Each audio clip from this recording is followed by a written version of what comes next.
Welcome back to NTN's live broadcast of Parliament for Day 2. Today, Wednesday, November 11, 2020.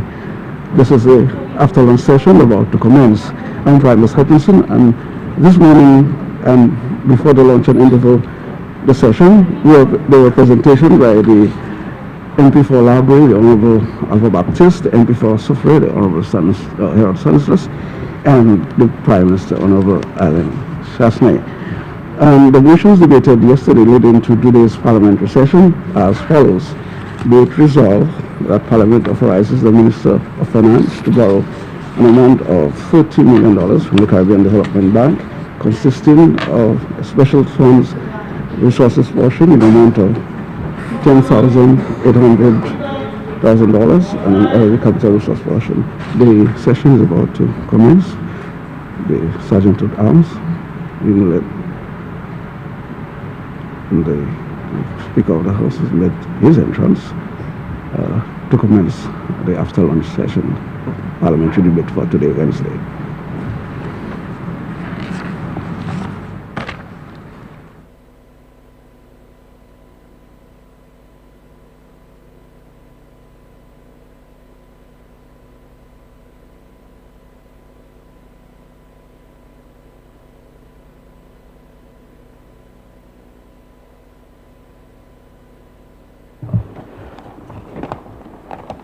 Honourable members, please be reminded that the question before the House that Parliament revokes the Finance Administration Act resolution of Parliament to authorize the Minister for Finance to guarantee borrowing by the St. Lucia Air and Seaports Authority from a syndicate of banks led by the Bank of St. Lucia Limited to finance the Huronora International Airport Redevelopment Project, published as statutory instrument number 124 of 2019. And be it further resolved that Parliament authorizes the Minister of Finance to guarantee a loan in the amount of EC $202,500,000 for the purpose of financing the Huronora International Redevelopment Project by the St. Lucia Air and Seaports Authority from a syndicate of banks led by the Bank of St. Lucia Limited as follows. A. The Bank of St. Lucia Limited, EC $58,900,000. B. First National Bank Limited, St. Lucia Limited, EC $54,500,000. C. Grenada Cooperative Bank Limited, EC $40,100,000. D. Antigua Commercial Bank Limited, EC $24,500,000. E. Eastern Caribbean Amalgamated Bank Limited, EC $24,500,000. And be it further resolved that A. The loan is repayable over a period of 20 years with a 60-month moratorium on the principal payments with interest only paid. B. The interest is payable quarterly from the date of the initial disbursement of the loan. 1. At a rate of 5.5% per annum during the 60-month moratorium period. 2. At a rate of not exceeding 5% per annum at the expiry of the 60-month moratorium period and commencing of blended payments, including interest and principal. C. The blended interest rate will be provided semi-annually, which will reflect the relative proportion of cash and government guarantee security provided, and the interest is payable at 1. 4.5% on the cash security provided, and 2. 5% on the government guarantee security provided. D. The blended payments including principal and interest to be paid monthly. E. A commitment fee of 0.75% is payable on the disbursement of the loan.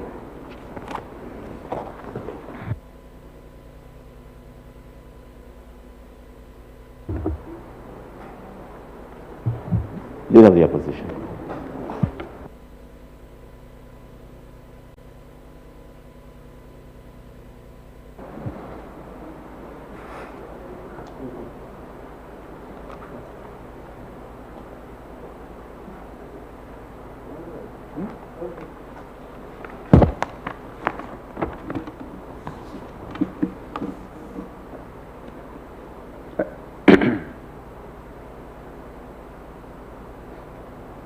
Thank you very much, Mr. Speaker. Mr. Speaker, one would have expected that after our second death from COVID, there would have been a level of temperance, a level of understanding, a level of sadness in this chamber, and one would have expected the powers that be to exercise a little more caution in their utterances, a little more sympathy for the people who lost their lives, a little more humanity in that people have lost their lives. People have died. The people who have died have families. The people who have died have people who will miss them. And we would have put aside the politics, put aside what we heard yesterday, and this morning we come with a new spirit. Basically, come to this honorable house and make a genuine effort to have some level of non-partisan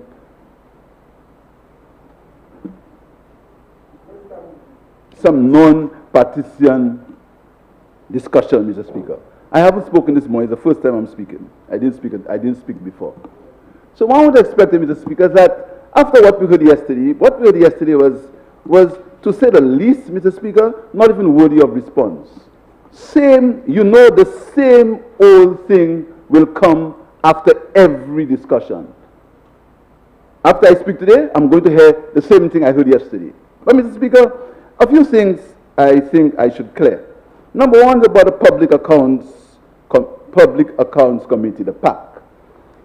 That discussion goes, you can get information from the PAC. Mr. Speaker, the PAC is not an organ of the Constitution.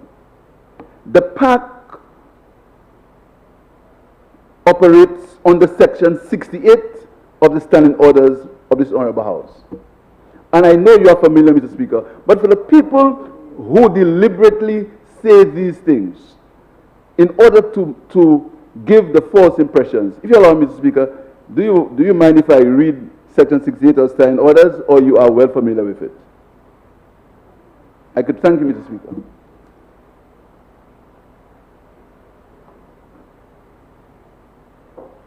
Because, Mr. Speaker, you hear these things, and this morning, the Prime Minister says, people are listening to you. Yeah. You hear these things, Mr. Speaker. And then, when you hear these things, people will, it's the Constitution. People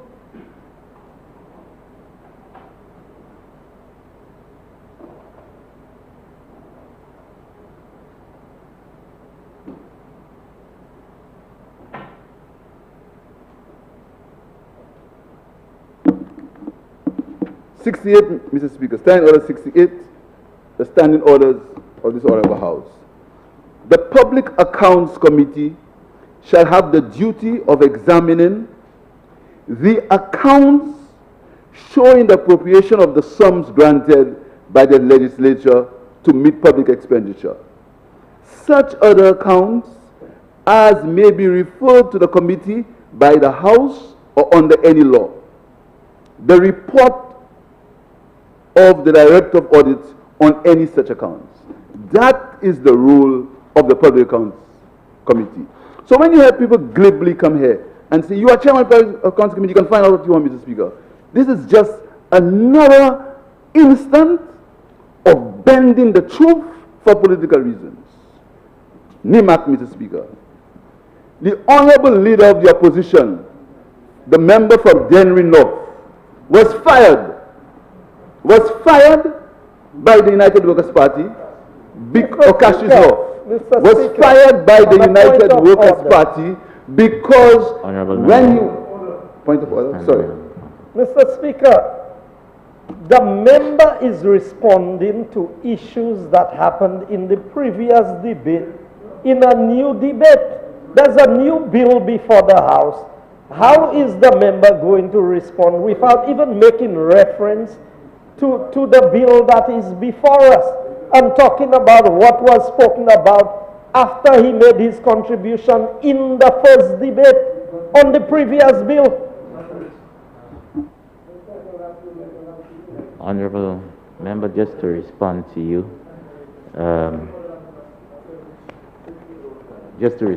Honorable Member, I am taking note of what the member is doing. But sometimes you just need to see if that is the basis upon which he's setting up his argument. So for the...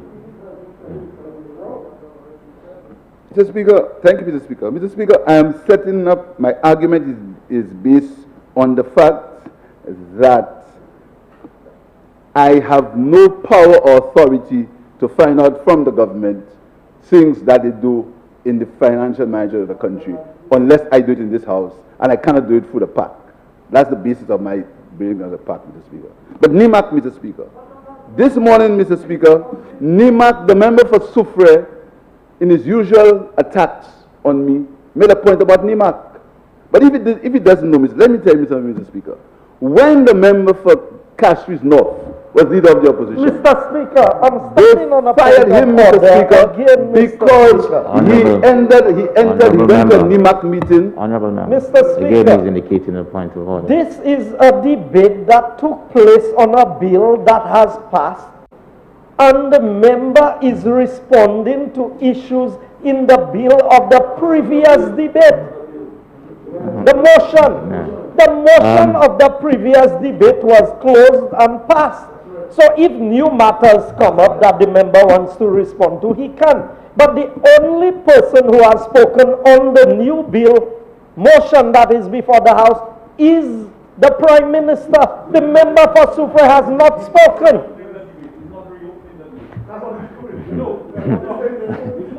Honourable members, let me rule on this matter.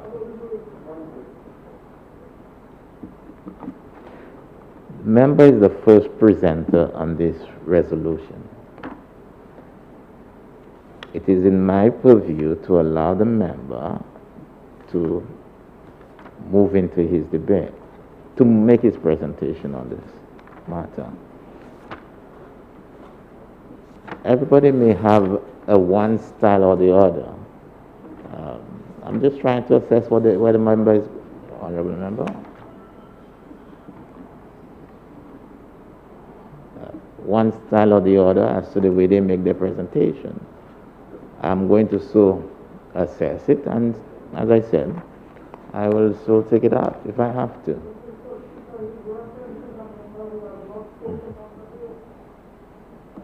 Mr. Speaker, I'm referencing to the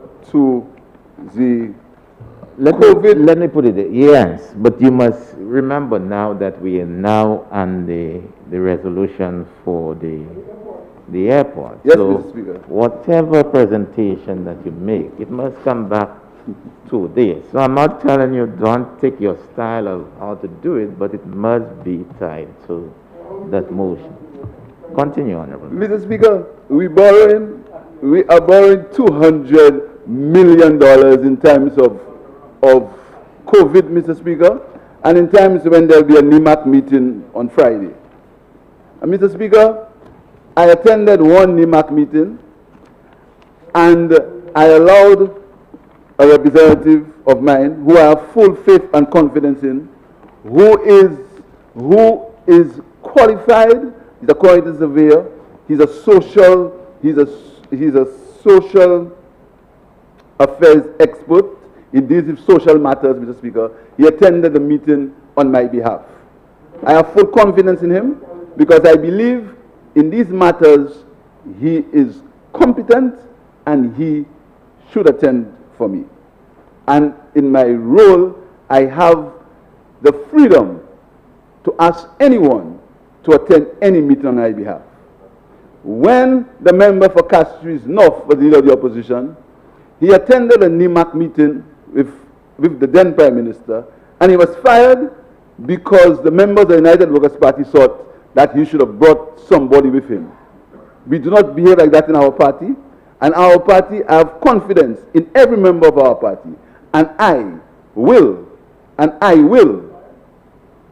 at any time I figure it's right and proper, will ask any member of my party to represent me at any meeting. So, Mr. Speaker, Mr. Speaker, we I have stand on a point of order. that good you, member- the old fire king, that Yes, good you. honourable member. The member is misleading the House.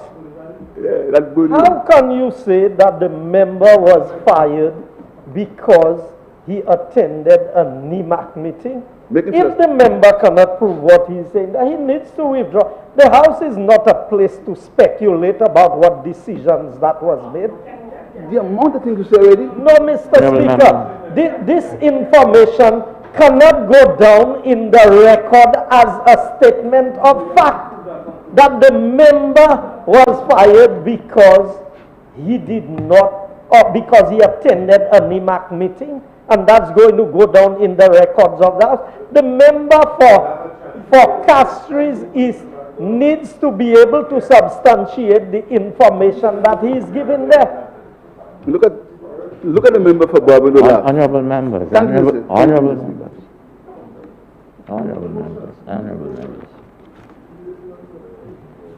honorable member.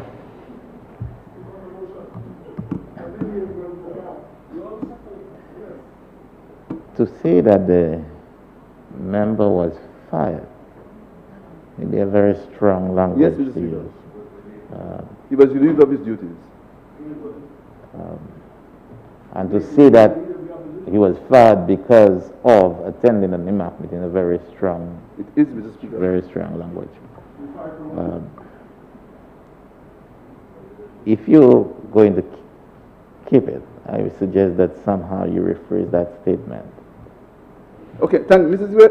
It is my understanding. It is my understanding that the member for Castries North, it is my understanding, when he was leader of the opposition, attended a NEMAC meeting with the then Prime Minister, and he was relieved of his duties by the then United Workers' Party because he was instructed that he should not have gone to any meeting without taking along with him a member of the party.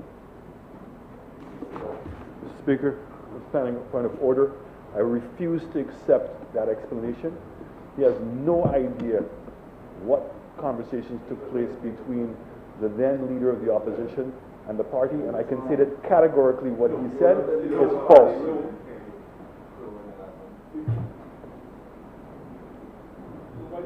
Honorable members, like I said earlier to the leader of the opposition earlier, there are things that members can stand and refute.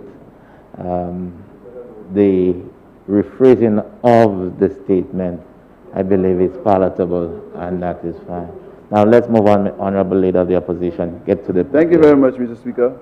Mr. Speaker, we are borrowing $202 million for the expansion of the Hibanora International Airport, Mr. Speaker.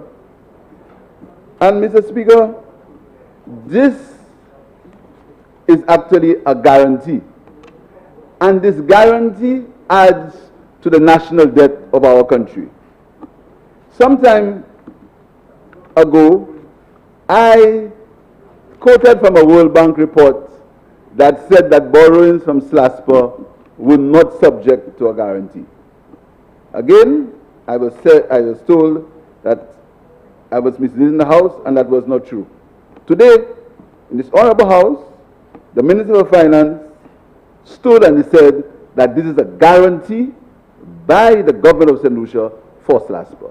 What it means, Mr. Speaker, is in effect, it's a contingent liability, and the taxpayers of this country are burdened with a $202 million debt at the time of COVID, Mr. Speaker. At the time when the UK airports have had to axe their construction by $1 billion because of COVID. And I want to quote from a document called the Construction News, and it says, "Nobody knows how this will pan out.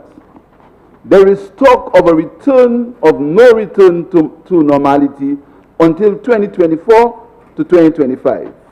What is the point of building a new terminal or extension now, let alone a new runway?" That is speaking about Heathrow Airport in London, Mr. Speaker. My point, Mr. Speaker, is that the government should at least wait and rethink its position while people in St. Lucia are out of work, while children in St. Lucia are losing their schooling while they wait for e-books, while the respiratory hospital is in a state of disrepair, waiting to be repaired. When, Mr. Speaker, the COVID spike is increasing, and we know here from our own non-scientific reasons, we can stay in this honorable house and say why the spike is increasing. Absolutely no scientific reason, no scientific information. But we can sit in this honorable house and say it is increasing because of X, because of Y, with no proof. There has been no medical expert. There has been no medical person who has gone on the outside and say the reason why there is a spike in COVID. But we can stand in this honorable house and to play cheap politics, blame X and Y for the spread of COVID. And this is the time, Mr. Speaker, we are borrowing $202 million. Mr. Speaker, our point is that the government's priorities are wrong. We have no idea where the construction of the airport is. We were told that the Taiwanese will lend us $100 million. And we were told that the Taiwanese, the security for that borrowing will be the airport development tax, which is in the lockbox, and in that lockbox, that will be used to repay the loan. And the proceeds of that lockbox comes from the airport development tax. Mr. Speaker, St. Lucia is the only country that believes that tourism will return to its levels before 2024, 2023. We are the only country in the world that believes that. There is no other prime minister in the region who has stood up in any public place and made that point except the Prime Minister of St. Lucia. The Bahamas, that is the mecca of tourism in the region. The Bahamas are very concerned about the future of the tourism industry. The only country, the only island in the world that is so confident that tourism will bounce back to allow us to be able to repay a loan of $202 million in St. Lucia. Based on what, Mr. Speaker? Absolutely no scientific reasoning for it. Just only speculation or the idea that they know more than anybody else. Mr. Speaker,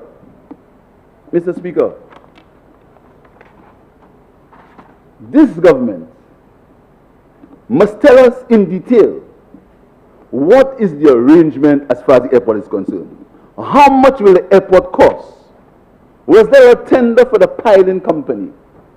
How will the Taiwanese loan, when will the Taiwanese loan kick in? And when will the guarantee for SASPA kick in? Because the business model in which they developed the airport, that business model has changed because the world has changed. Because tourism is not the same as it was when the business model was created. How will the business model be adjusted because of the realities of the industry and the realities of the world based on the COVID situation? Have they adjusted the business model? Have they created any sensitivity analysis into what will happen or what if situation? Because the business model that developed the $202 million from the banks and the $100 million, etc., from Taiwan was built on a particular model. Have they adjusted that model to take that into consideration? Mr. Speaker, it speaks about cash security.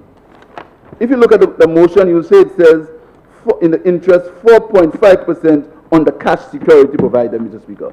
What is the cash security about?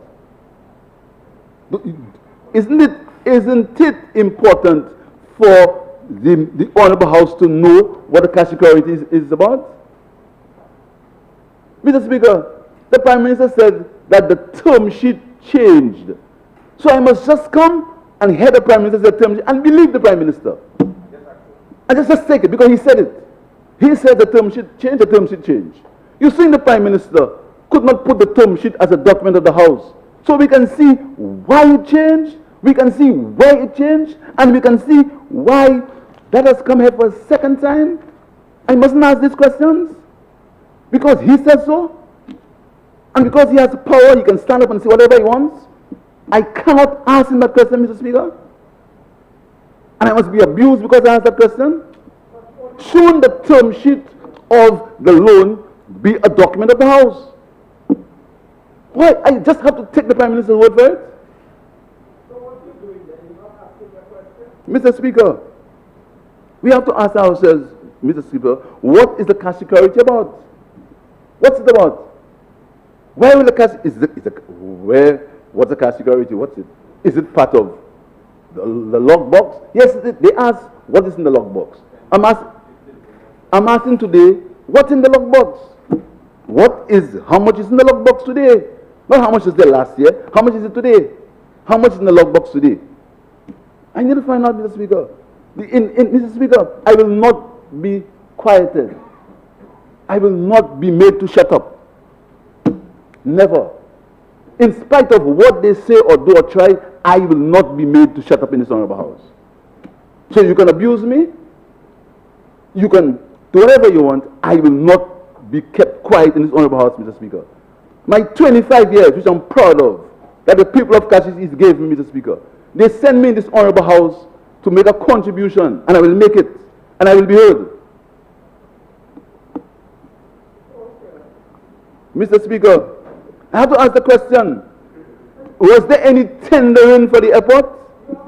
Was there any tendering for the airport, Mr. Speaker? Was there any public tender in the newspapers of St. Lucia?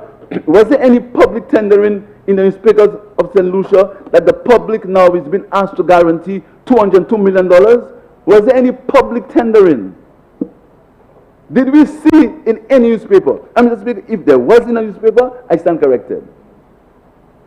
If there was in any newspaper public tendering for works that will come to $200 million plus $100 million, Mr. Speaker, I stand corrected. But I have to ask these questions. I must ask them, Mr. Speaker. I want to ask, Mr. Speaker, in the new plans for the airport terminal, was there any consideration that airports are changing because of COVID? Are you aware that right now in airport construction, I have a plan for HIE, which when we were going under the PPP arrangement, that plan was prepared. I forgot to bring it, Mr. Speaker. Do you know right now, in the construction of new airports now, there are what is called decontamination chambers.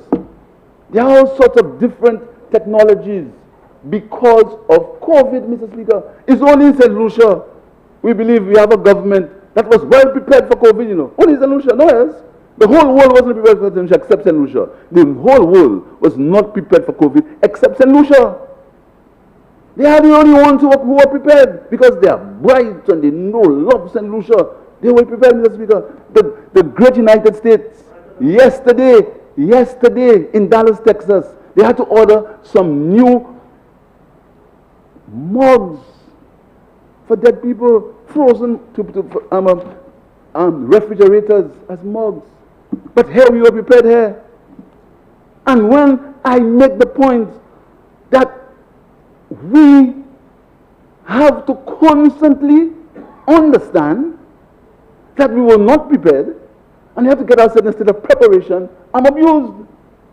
Mr. Speaker, do you know as we speak, the hundreds and something cases of COVID in this country, we may be running out of space for them at the hospital? Mr. Speaker, when I said you weren't prepared, we were talking about quarantine at Rhode Island. That's what we were speaking about, Mr. Speaker. So, Mr. Speaker, we as representatives of the people must face the reality that we were not prepared for COVID how it is today. We weren't prepared. We did not know that we would come from 21 to 100 and something in a matter of weeks. We didn't know that. We're not blaming anybody for that. We've not blamed no member of the opposition. And when we talk about, because we didn't come to a meeting of the House where the Bar Association, the Hotel and Tourism Association, the Hotel and Tourism Association was accused of being bribed. The president was accused of being bribed by a member of this government, by a member of the opposition, and no one ever said to the minister, you should not say that. No one. No one said, you should not make that accusation against the president of the SHTA. And that is the reason why we do not support the government for COVID.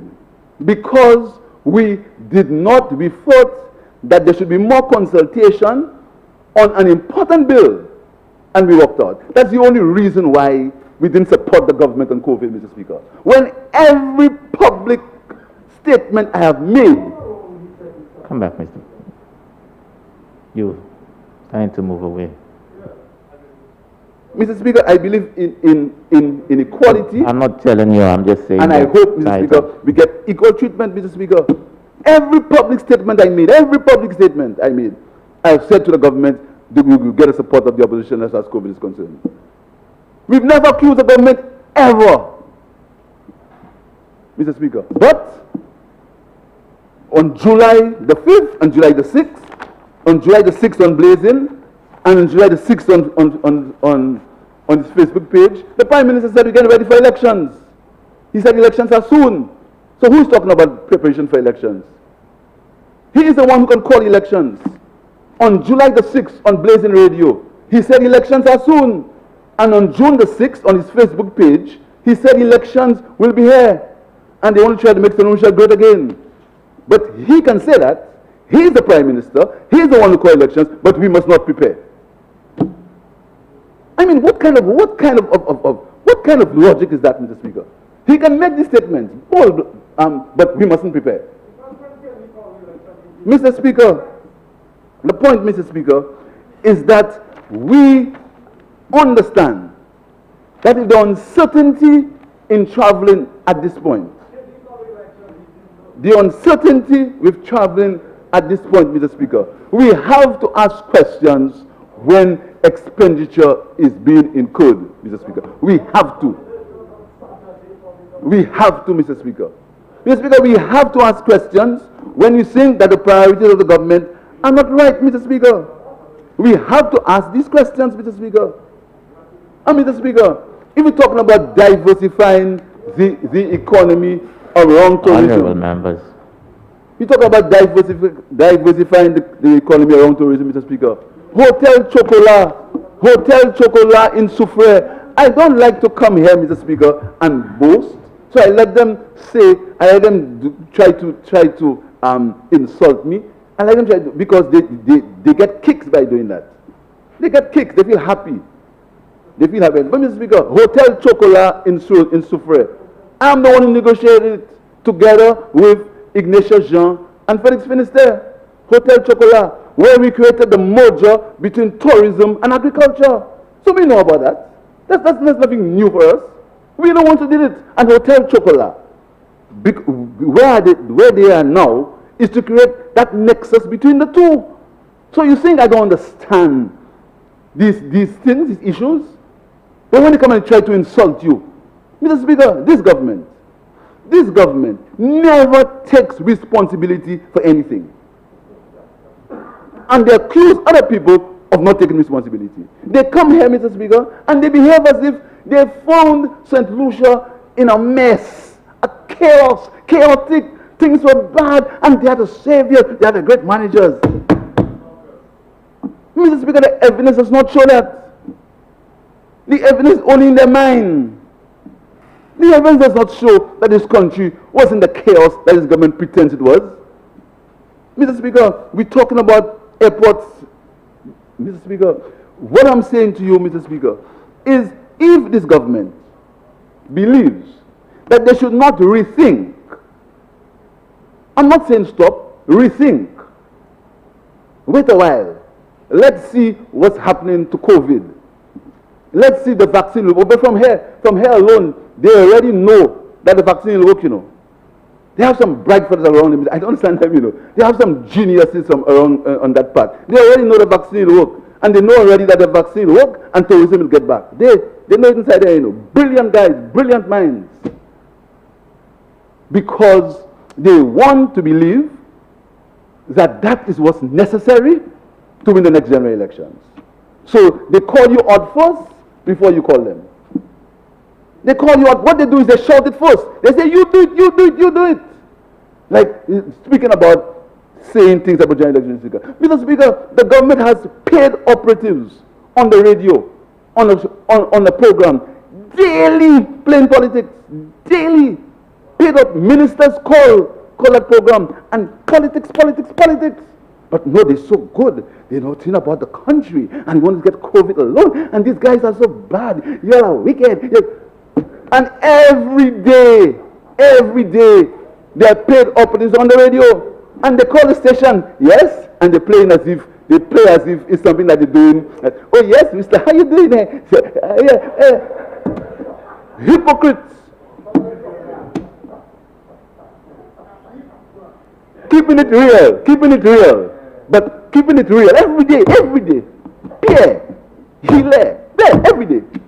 But no, we playing politics. Mr. Speaker,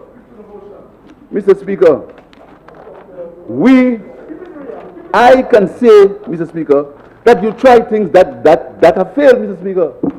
You tried that have failed. They said that you had to desil the rivers in Bexon and there'll be no flooding. Bexon flooded. I can't blame nobody for that. But Bexon flooded. Mark flooded. But it's my fault. They came and they said, you only used to have $1 million for this Hilton. Now we have 3 million, 4 million. Bexon flooded. You think I'll blame anybody for that? I will not come here and say it's because the government didn't do what is right, Bexon flooded. I'll never say that. But the fact is, Bexon flooded. But if it is us, because of y'all can't plan, y'all have no planning, y'all don't know what's right. Mr. Speaker, that is the double standards and the double dealings we have in this country. But Mr. Speaker, I want to ask again, Mr. Speaker, did we look at the effect of COVID on the airport construction? Did we measure the uncertainty of travel? Did we change our business model? Are we aware that what we used to collect, Mr. Speaker, let's get to the idea of not collecting the airport development tax. We never denied that we stopped collecting it. We never denied it. At the time, it was the thinking that unless construction had begun, the tax should not have been paid. That was the thinking at the time. We never denied it. We never came here and said, boy, we didn't do it, or it's because of you all we do it. We didn't deny it, Mr. Speaker. We took responsibility for our actions. Collectively, we took responsibility for our actions, Mr. Speaker. If the government believes that that was not a good move, okay. But we have a right to say that we believe that the PPP was a better option. Why can't we say that? And why are we looking, Mr. Speaker, this government, in terms of loans, they have a very simple formula. If the world had worked so simply, the world have absolutely no problems, Oh, we have a dedicated revenue stream. So the whole world's a stage, and men and women, many actors. So simple. It's only the bright people here that know about dedicated revenue streams. Nobody else in the world knows that except those here. Nobody else, Mr. Speaker. So you have a dedicated revenue stream for the airport. So that's it. So say nothing because we have a dedicated revenue stream, Mr. Speaker. So we are the only ones who know that here. Mr. Speaker, the revenue streams are not static. They are dynamic. They are ebbs and flows. One day they're high, another time they're low, Mr. Speaker. So, Mr. Speaker, do not pretend that you're the only one who knows about revenue streams. If revenue streams were so easy, there would have been no IMF, there would have been no structural adjustment programs, there's nothing like that. because there'll be revenue streams. But when we ask the question, Mr. Speaker, when we ask the question, is have you done the necessary sensitivity analysis on that revenue stream?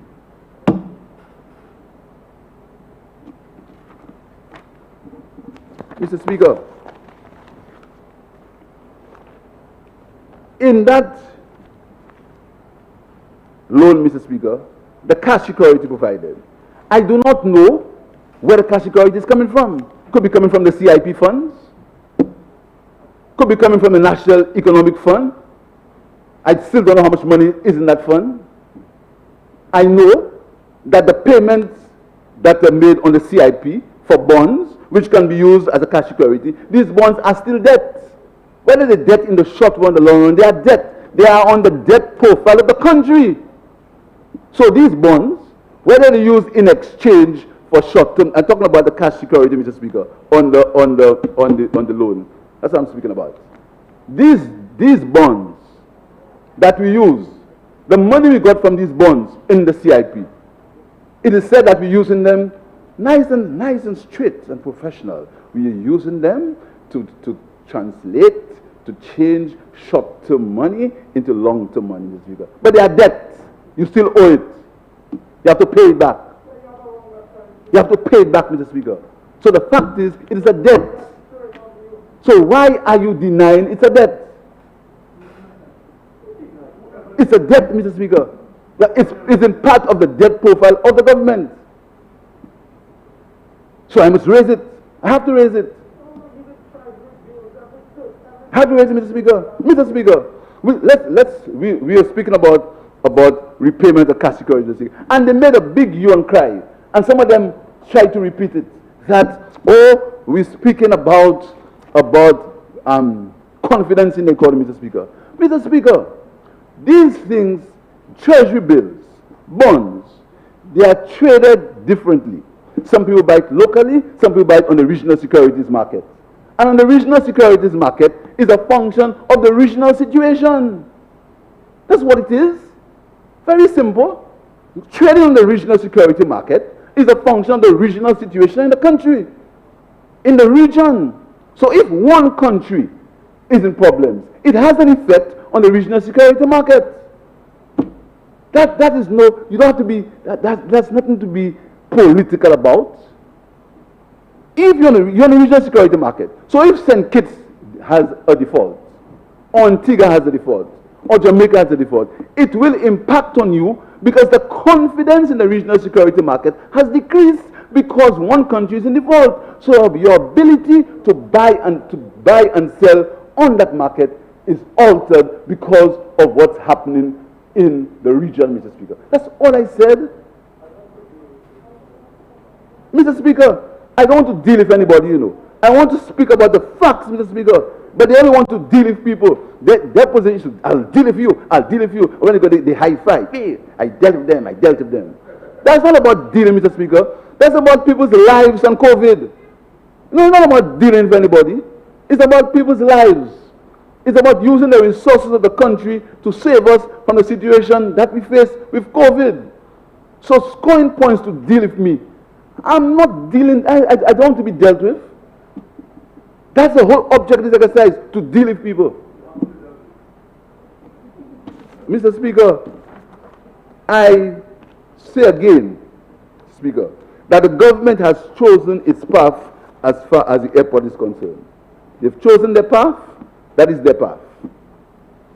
But it is still the view of the opposition that the government, at least at this time, should rethink its position. Not to stop it, pause. Pause and let's see what is happening in the world. Let us get a more holistic view as to the effects of COVID. Let us not try to deal with people and get short-term political gain playing for the gallery. Let us look at the facts. Let us, in a reasoned and a seasoned way, discuss the issues as they relate to borrowing, as they relate to guarantees, as they relate to COVID, Mr. Speaker. And let us come to a realization that the world will never be the same as it was before. It'll never be the same, Mr. Speaker. This COVID crisis is with us. And even though they say St. Lucia was the only country that was prepared, no one was prepared for COVID. No one knew what would happen to COVID. COVID is a work in progress. Everybody is trying. There are only 3 established principles as far as COVID is concerned. Wear your mask, wash your hands, and social distancing.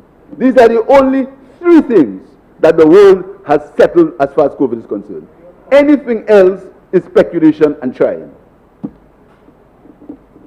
Mr. Speaker, before I end, I want to offer my condolences to my colleague, my friend. We run elections together for the St. Lucia Labour Party, Oswald Wilkinson Latcher, Mr. Speaker. He passed. We are very saddened by his passing away, Mr. Speaker. I want to wish his family. It is very unsettling, some of the things that are written on Facebook. But I really want to offer my sincere condolences, Mr. Speaker, to Comrade Latcher and Silas and their sons, Mr. Speaker, on the death of Wilkie. And also the gentleman who died yesterday, his name is not being mentioned. I want to offer my sincere condolences for them. And I want to say that let us try to rethink our position. Let us try to have a little more humility. Let us try to stop wanting, because you never know, Mr. Speaker. You never know when the hour cometh. We may be strong, we may be powerful, we may be in government, we may be able to abuse our power, but you never know when the hour cometh. It cometh for me, cometh for everybody else. So I hope, Mr. Speaker, that as we reflect on these situations, we can understand that the time is right for us to pause, think about our situation, and see if we can make this country a better place for each one of us. I thank you, Mr. Speaker.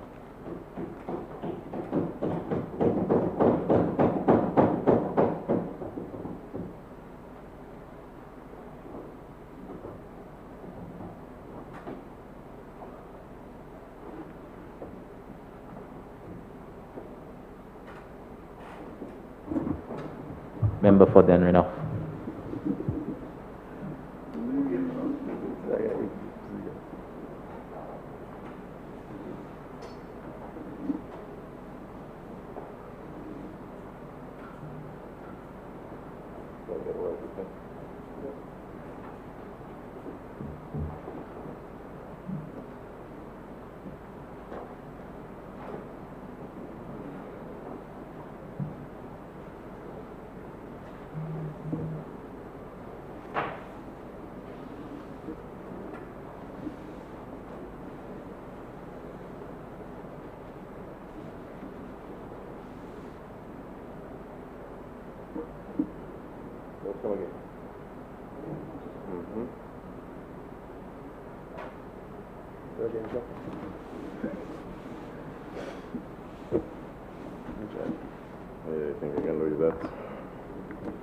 Thank you, Mr. Speaker. Mr. Speaker, in my haste yesterday to contribute to the previous motion, I omitted in my expressions of condolences the family of nationally acclaimed engineer and cricket administrator Oliver Scott Jr. I would have encountered Mr. Scott, Mr. Speaker, when I first gained selection on the national under-19 team and also the Windward Islands under-19 cricket team.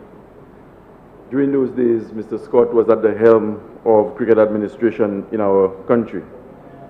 And Mr. Speaker, as fate would have it, he and I would reunite in a national cause, but this time away from the cricket field. And it was in championing the way forward for the St. Lucia Labour Party. And today I just want to put on the record my expressions of condolences to his family.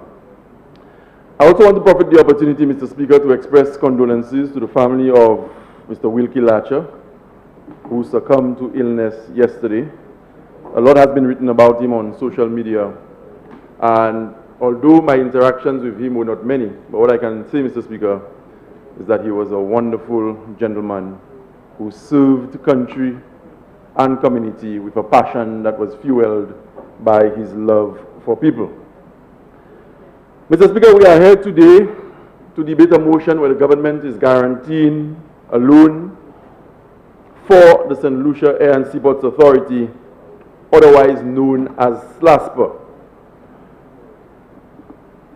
SLASPA, as we know it, Mr. Speaker, is about to borrow, or is in the process of borrowing, a little under $250 million for the Hiranura International Airport Redevelopment Project. And as such, a syndicate of banks, or a consortium of banks, 5 of them to be exact, are being approached to make the $202 million available to SLASPA. And the amounts are as followed. The Bank of St. Lucia Limited, Mr. Speaker, an amount of $58.9 million is being sought from that particular financial entity. First National Bank of St. Lucia, $54.5 million. The Grenada Cooperative Bank Limited for $40.1 million. The Antigua Commercial Bank Limited, $24.5 million.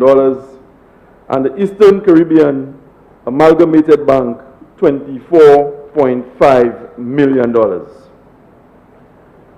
Mr. Speaker, I have risen in total condemnation of this motion. I despise it, I detest it, I am against it.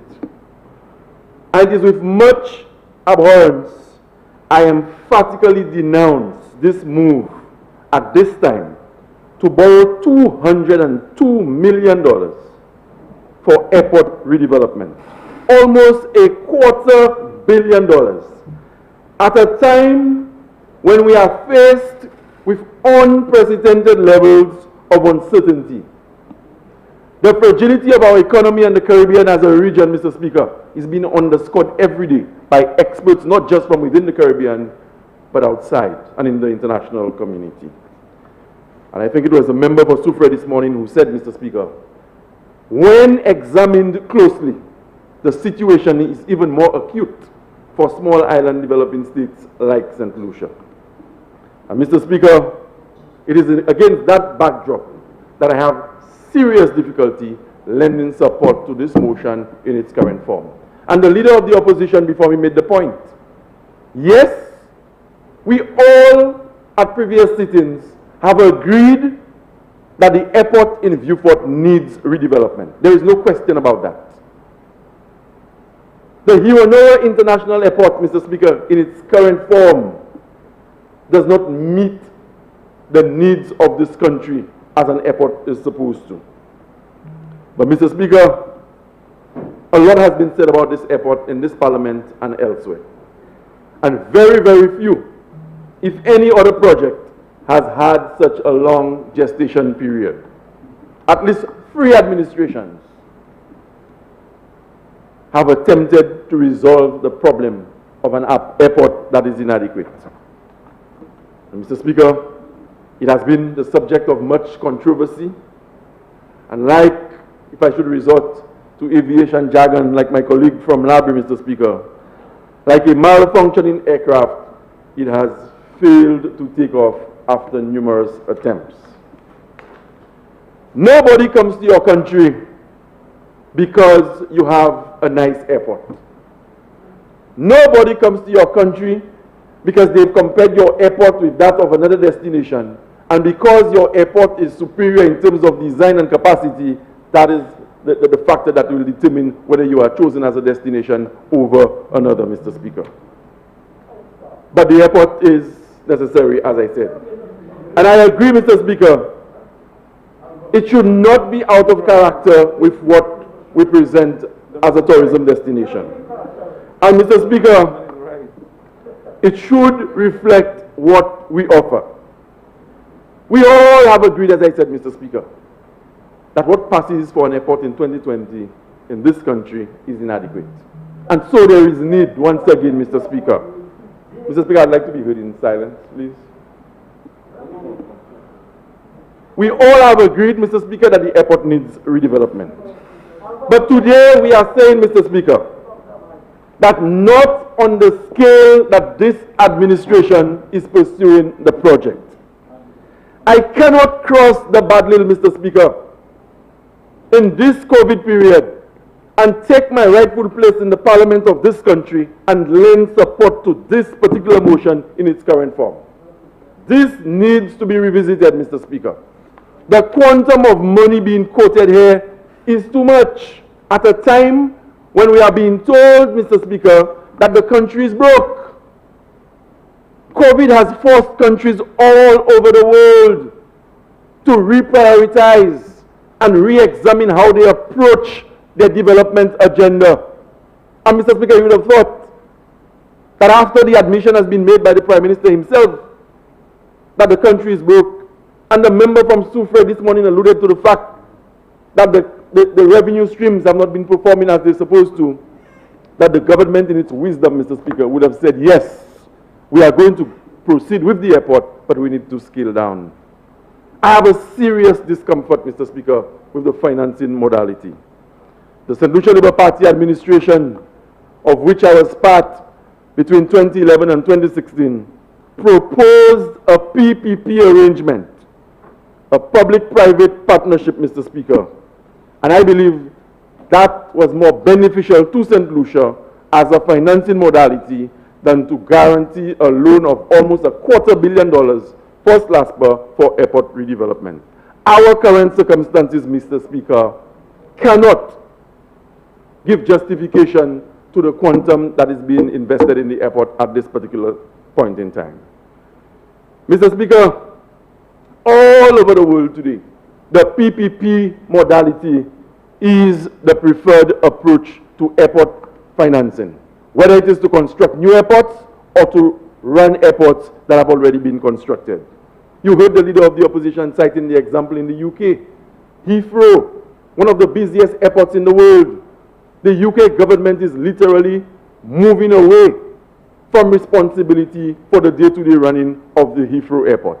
Right next door in Barbados, the Grantley Adams International Airport, the government of Barbados, they are at a very advanced stage, if they have not already completed a transaction with a private entity to run Grantley Adams.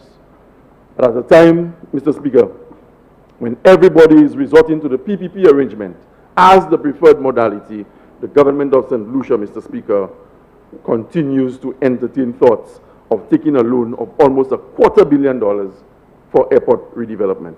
Mr. Speaker, I cannot lend support to this particular motion and this particular project as conceived by the government of the day. There are several benefits that can be derived from the PPP arrangement. Higher operating profit margins. That is one of the benefits that you get when you enter a PPP arrangement. And Mr. Speaker, you are going, Mr. Speaker, to see increased operational efficiency when you resort to a PPP as opposed to government taking the responsibility to finance and to run the airport on their own. Mr. Speaker, the quantum needs to be reevaluated. The project needs to be re-examined. Yes, we need the airport.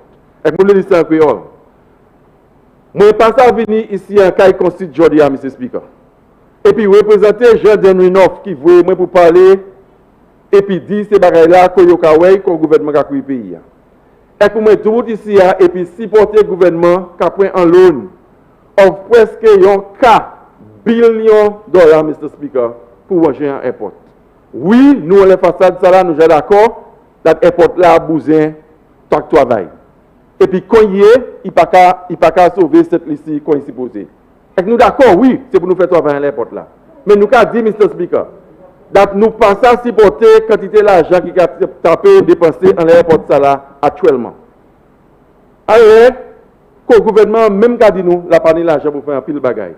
Le gouvernement même qu'a dit nous, Mr. Speaker, payer pas l'argent. Mais aujourd'hui, nous voulons dépenser plus que 200 millions de dollars pour manger un airport. Mais qu'a dit Mr. Speaker, nous ça fait travail en airport là, et puis l'argent qui moins qui quantité à gouvernement qu'a proposé pour le moment.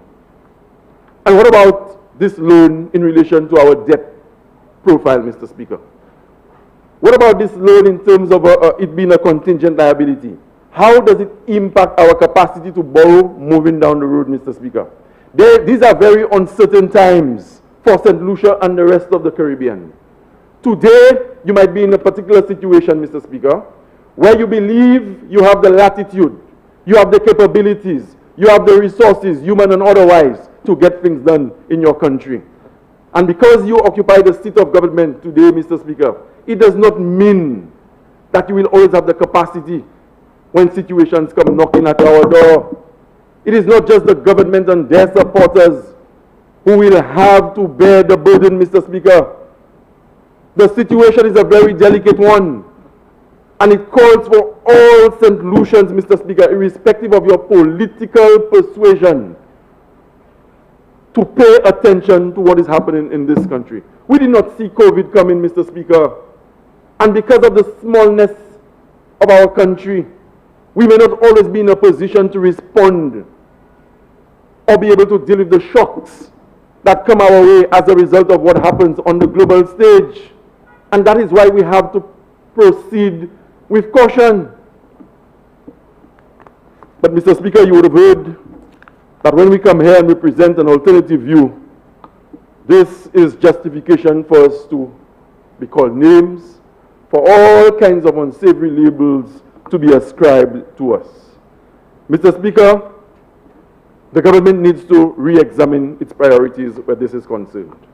Sometimes as a government, even as in our own personal lives, there are certain ambitions that we have. There are certain things that we want to achieve. But Mr. Speaker, situations unfold, unforeseen as they may be, and it forces us to make adjustments in the plans that we would have initially conceived. This is one instance where I believe the government needs to rethink moving forward as it relates to this particular project. The economic outlook for St. Lucia, notwithstanding everything we've been told in this Parliament, Mr. Speaker, may not be as bright as some want to make us believe. And nobody wants, Mr. Speaker, a situation of doom and gloom for our country. When St. Lucia thrives and St. Lucia does well, the people of Dennery North stand to benefit. When St. Lucia prospers, the supporters of the St. Lucia Labour Party stand to benefit. And we on this side, by way of providing an alternative viewpoint, should not be seen as prophets of doom and gloom. But there is need to sound a caution, because, Mr. Speaker, we are in no position to dictate what is happening on the international stage. We can only react. And sometimes, as is the case right now with COVID, we may not necessarily have the capacity to react in ways that can bring relief to our people at the rate that we want. So I want to caution, Mr. Speaker. I want to sound a caution at the risk of being called a prophet of gloom and doom. I want to caution at the risk of being called names. I want to caution, Mr. Speaker, at the risk of being called lazy as a collective opposition, Mr. Speaker. But I believe I have a duty and a responsibility. When I went to the polls, as I've done on 2 occasions, it was to give expression to the concerns of the people of St. Lucia, in particular the people of Dennery North.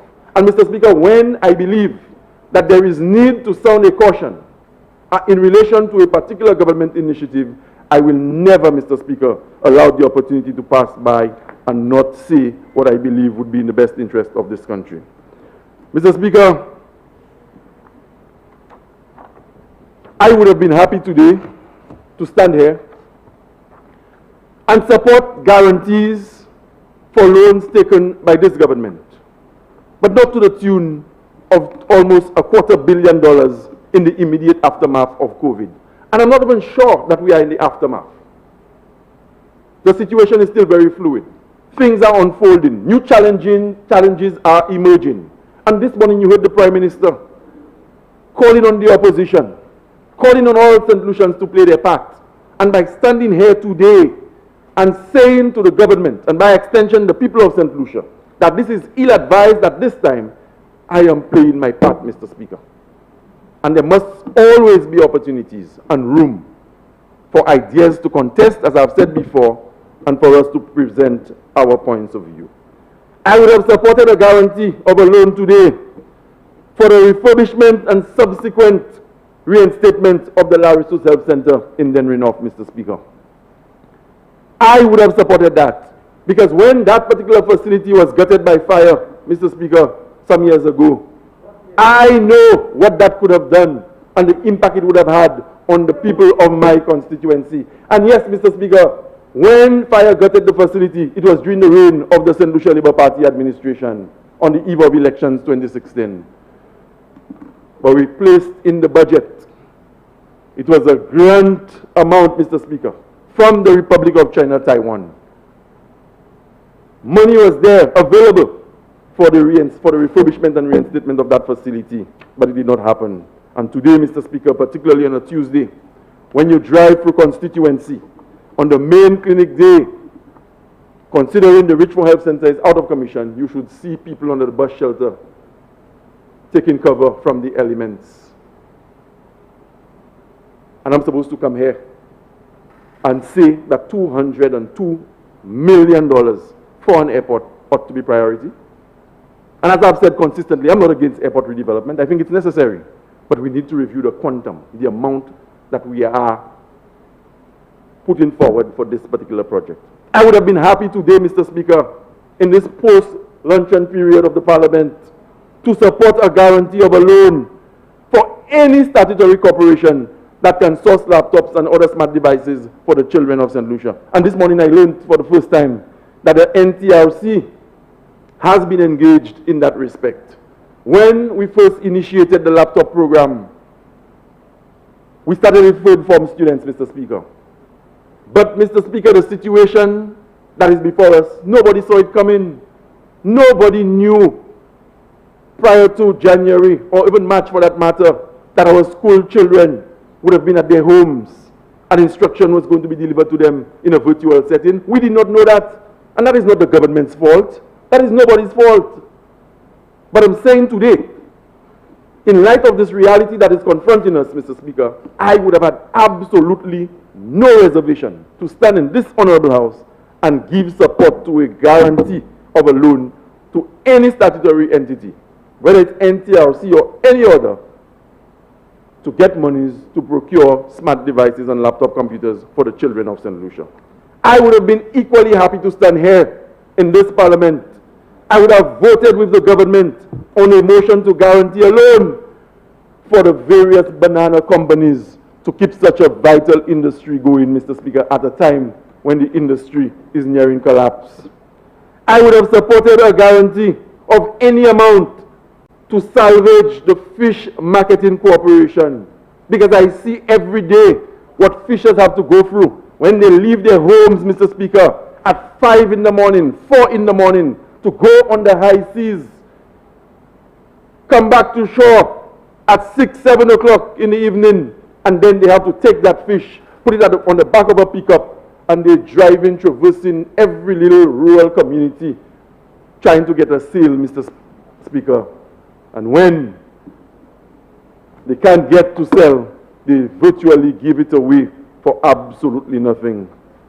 I would have supported a guarantee today for the reopening of Radio St. Lucia. Because I understand, Mr. Speaker, that when governments spend money, and that is the dilemma that a lot of administrations find themselves in. It cannot always be spending, Mr. Speaker, where you are going to get direct returns on the investment that you make. And that is why sometimes some governments are a bit apprehensive to spend on social programs. But Radio St. Lucia was a very important entity. It mattered to the average St. Lucian. It was a symbol of prestige.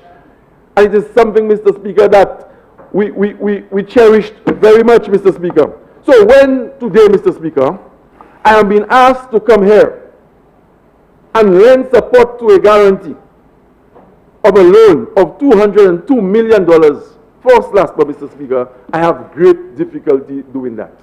The people of Dennery North would have been disappointed in me to stand here and support that guarantee, Mr. Speaker. And so, Mr. Speaker, I believe that this money could have been put to better use. I believe, as I said earlier on, that the quantum needs to be re-examined and the project needs to be reviewed. Yes, we need an airport. Yes, the airport that we have does not meet the load capacity in terms of visitors coming to our country. But Mr. Speaker, times have changed. Times have changed. And so must our plans moving forward. I understand the need to move ahead with construction projects because the government believes that this is where they're going to get the economy going again, Mr. Speaker. But I cannot, Mr. Speaker, in good conscience, stand in this honorable house and support this loan guarantee. And so, Mr. Speaker, I want to place on the record that I do not support this particular motion in its current state, and I am calling on the government to consider an alternative view to re-examine this, Mr. Speaker, and consider spending that quantum in other areas that are more in need and more pressing to the people of St. Lucia. Thank you, Mr. Speaker.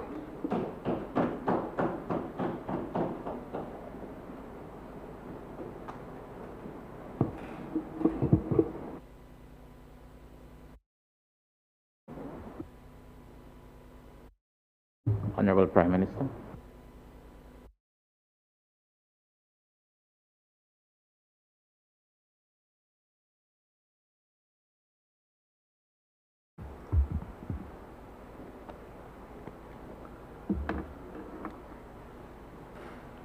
Thank you very much, Mr. Speaker.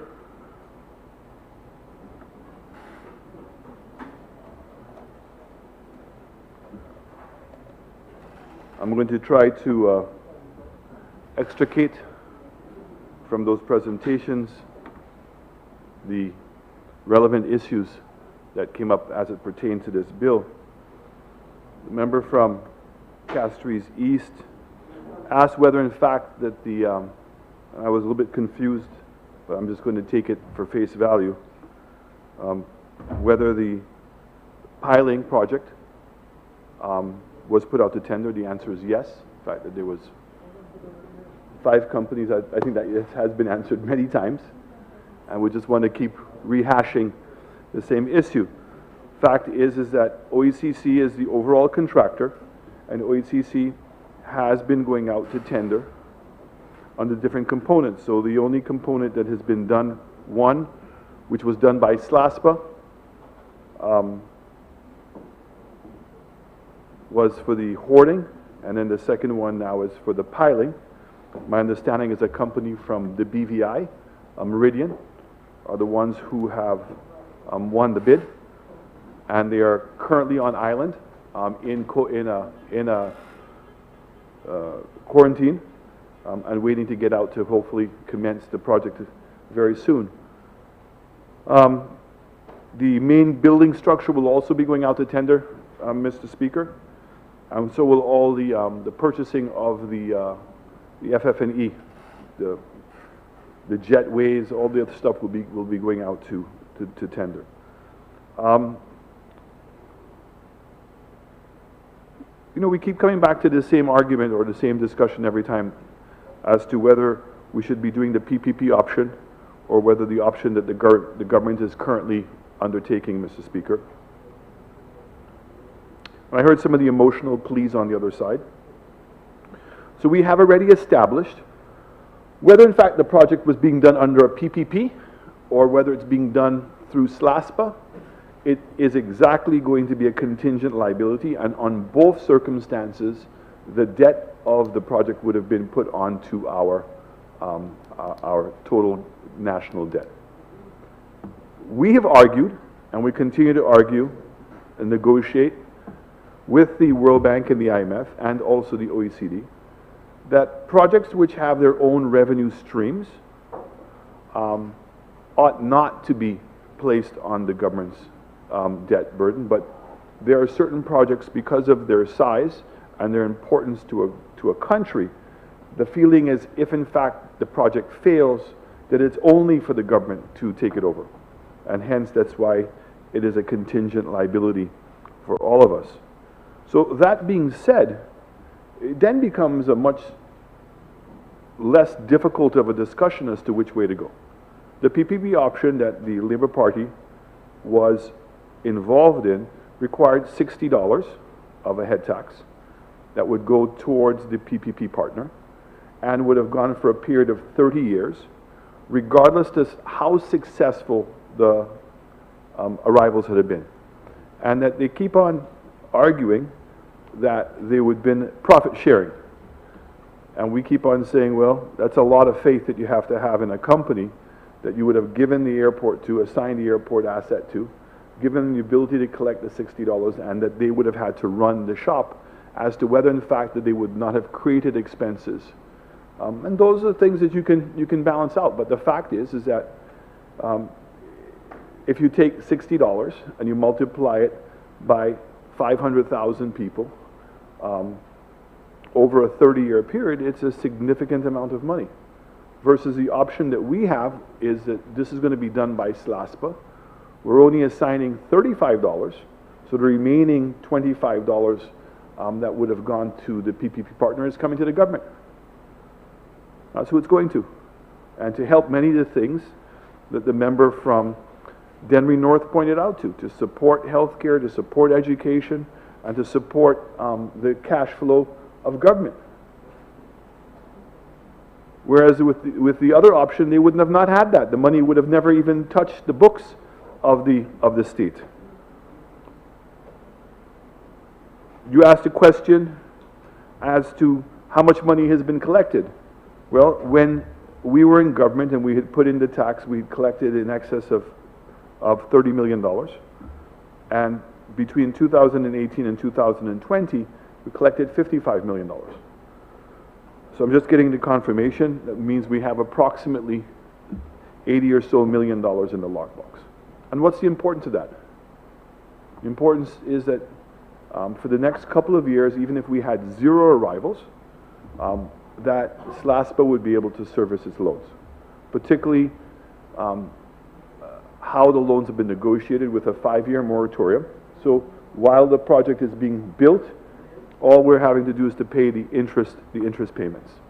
And the same thing applies to the Taiwanese funds. It's a 5-year moratorium with a 15-year extension. So the financing that we have obtained takes off a significant amount of pressure and risk on this project.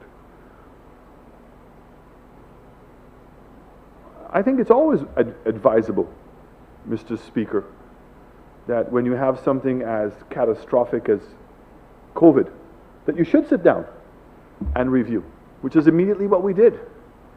We reviewed our midterm strategy, and we found out, again, we were lucky that the things that we were working on were right. E-government, agriculture, tourism, infrastructure. In fact, there was a greater sense of urgency to accomplish those things, Mr. Speaker, post-COVID. The fact is, we kept on saying this, is the Caribbean has a very strong brand position as it pertains to tourism.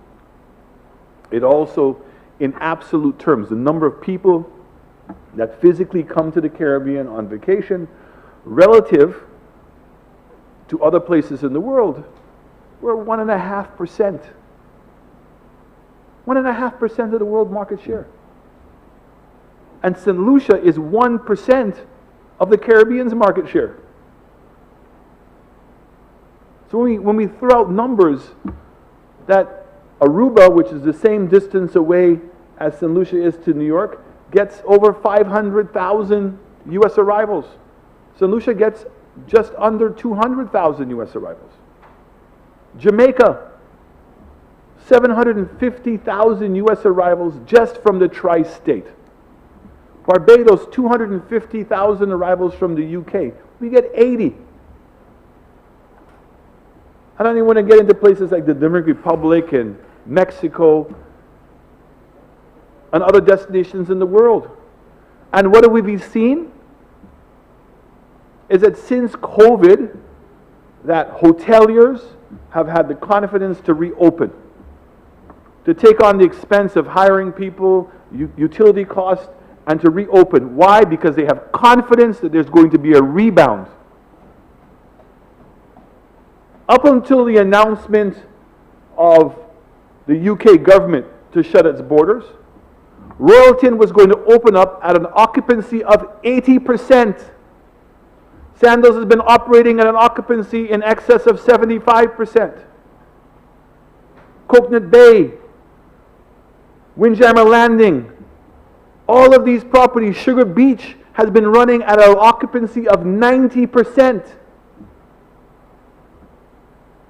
Do we have evidence that we should be confident about how well we can do? The answer is yes, but not arrogant. We know that we have challenges, and it comes with a certain amount of assumptions. And we were doing well. We were part of the UK bubble. We had COVID, for the most part, under control. The threat always was there. We kept reminding people in St. Lucia, the threat is there. And yes, collectively together, we let our guard down. Because when we did have a community case, it was allowed to spread faster because we were not wearing our face mask.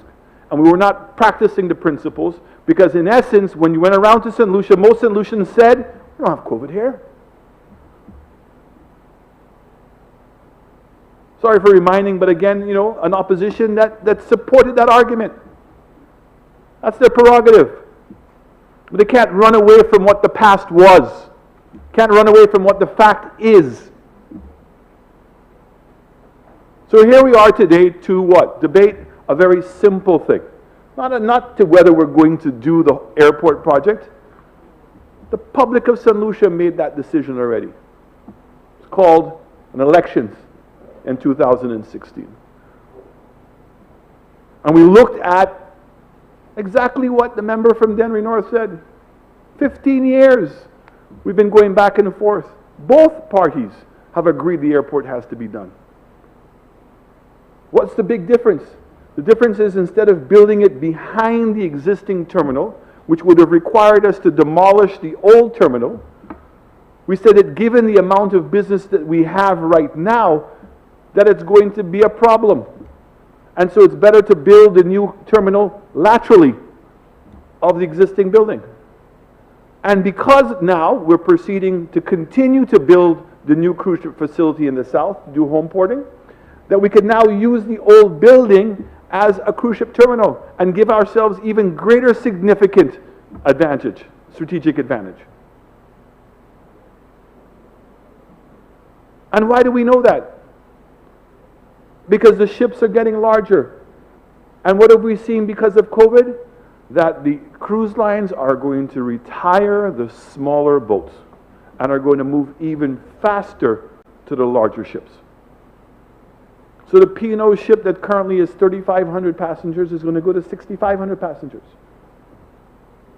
St. Lucia is going to be, once we have the new airport terminal and we have the cruise ship facility, we're going to be at a significant advantage.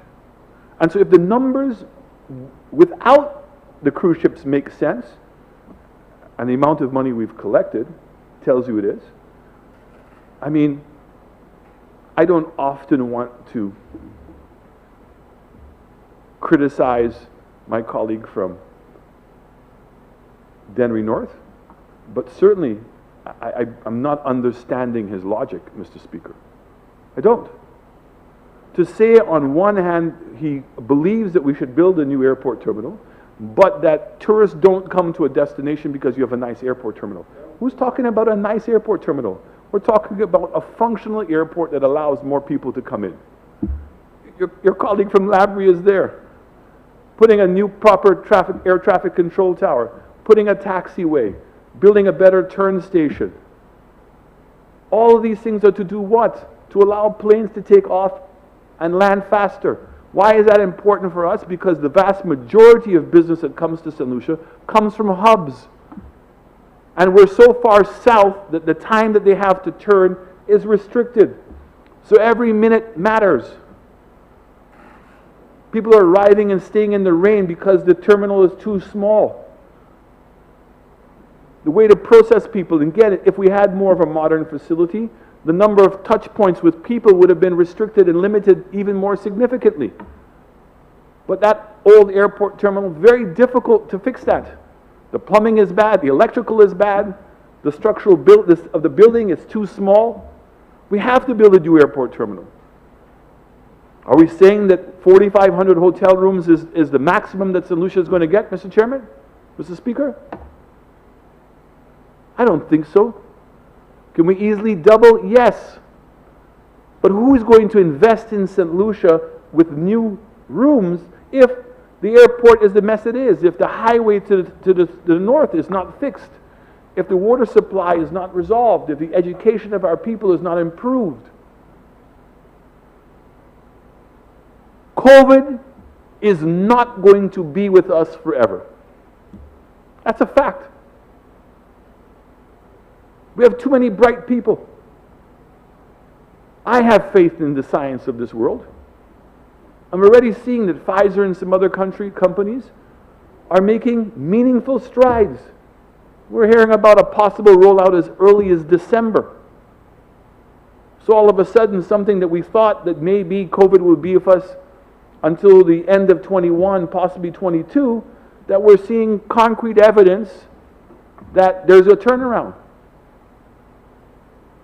And even in the midst of this COVID, yes, St. Lucia has, and I want to thank the opposition for recognizing that, has outperformed many of the other islands in the Caribbean and many of the destinations in the world. That's a fact.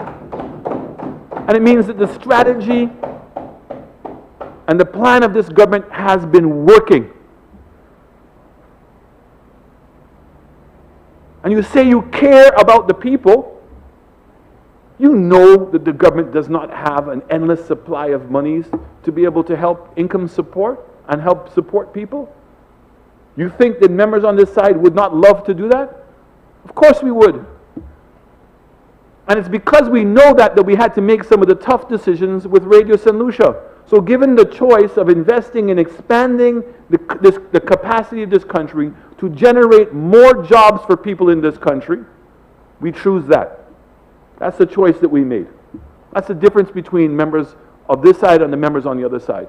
They don't know what they want. They don't know how to manage the economy, Mr. Speaker. All the evidence is there. They do not know how to manage it. All they know how to do is to create debt and make excuses. That's it, Mr. Speaker. They can't grow the economy. Unemployment, as they kept on saying, what is supposed to be go up goes down. What's supposed to be going down with them goes up. Unemployment is supposed to be reducing, it goes up. Debt is supposed to be reducing, it increases. The economy is supposed to be growing, it contracts. So we came here today to approve a simple amendment on a bill that already had been passed. A motion that already been passed. And we came here to amend it, and we actually improved the situation. So instead of charging the interest on a quarterly basis, the interest is being charged now on a monthly basis, and we're going to save, SLASPA is going to save $3 million. That's the reality. And you know, this other thing that really, I have to say, Mr. Speaker, really, baffles the mind, that they create their own problems. Nobody here says they can't speak. Nobody says all the things that they call themselves. Nobody on this side calls them. They call that to themselves. As if they want to make themselves to become martyrs. But you know what? That's not surprising, Mr. Speaker. Because this is a party that all they can do is march and protest. During the middle of COVID, 3 marches. In 1979, imagine that, Mr. Speaker, in 1979, after they won the election, they had a march against themselves and physically went and ramshackled Castries. That is what they are. They just like to fight. It's like they vex with themselves all the time. But they cannot take the business of the people seriously. They cannot perform. And here's a government that's coming that has put money into a lockbox. Over $83 million has been collected so far. The banks have reviewed it. There have been feasibility studies. You think the banks are not going to have a feasibility study? You think that? Yeah, the only reason why they'd be nervous is because the way the opposition is behaving and threatening to not honor agreements. That's what they're doing, Mr. Speaker. That's how they, and guess to whose detriment? To the reputation of St. Lucia. The rule of law. We'll come and tell people that we're passed by CIP, oh, we're not going to recognize that. We're going to tell business people who were given incentives, we're going to take away the incentives. Really? That's how it's going to work? We're going to tell investors not to come to the country. You know, Mr. Speaker, they use these tactics all the time, and they think that they're somehow fooling some people. But I'm really hoping, Mr. Speaker, that civil society in this country is going to stand up once for all and to see the opposition for what they are, a sham. That's all they are, is a sham. And they should be ashamed of themselves. So, Mr. Speaker, I want to say, Mr. Speaker, that we want to be able to help promote the fish folk in this country. We want to be able to make sure the young people get the laptops and the education that's necessary. And despite COVID, Mr. Speaker, all of the major programs that the government was embarking upon, we've been able to do it. Every single one. We have not stopped anything. And the fact is, we've been able to find resources to be able to accomplish, to comfort the people of this country. And is it to the extent that we would have liked to, Mr. Speaker? No. But I'm very proud of the fact that we've been able to fix up the hospitals, get the respiratory centers going, do the level of testing that we wanted to do, expand the agriculture that we're doing, continue the major work programs we're doing, and more importantly, Mr. Speaker, I'm very proud of the fact that even in the midst of this major crisis, that we are proving that tourism is much more resilient than we all think it is. And we are grateful to the banks who have done their analysis. I am grateful for the team at the Ministry of Finance as well as SLASPA for what they've done.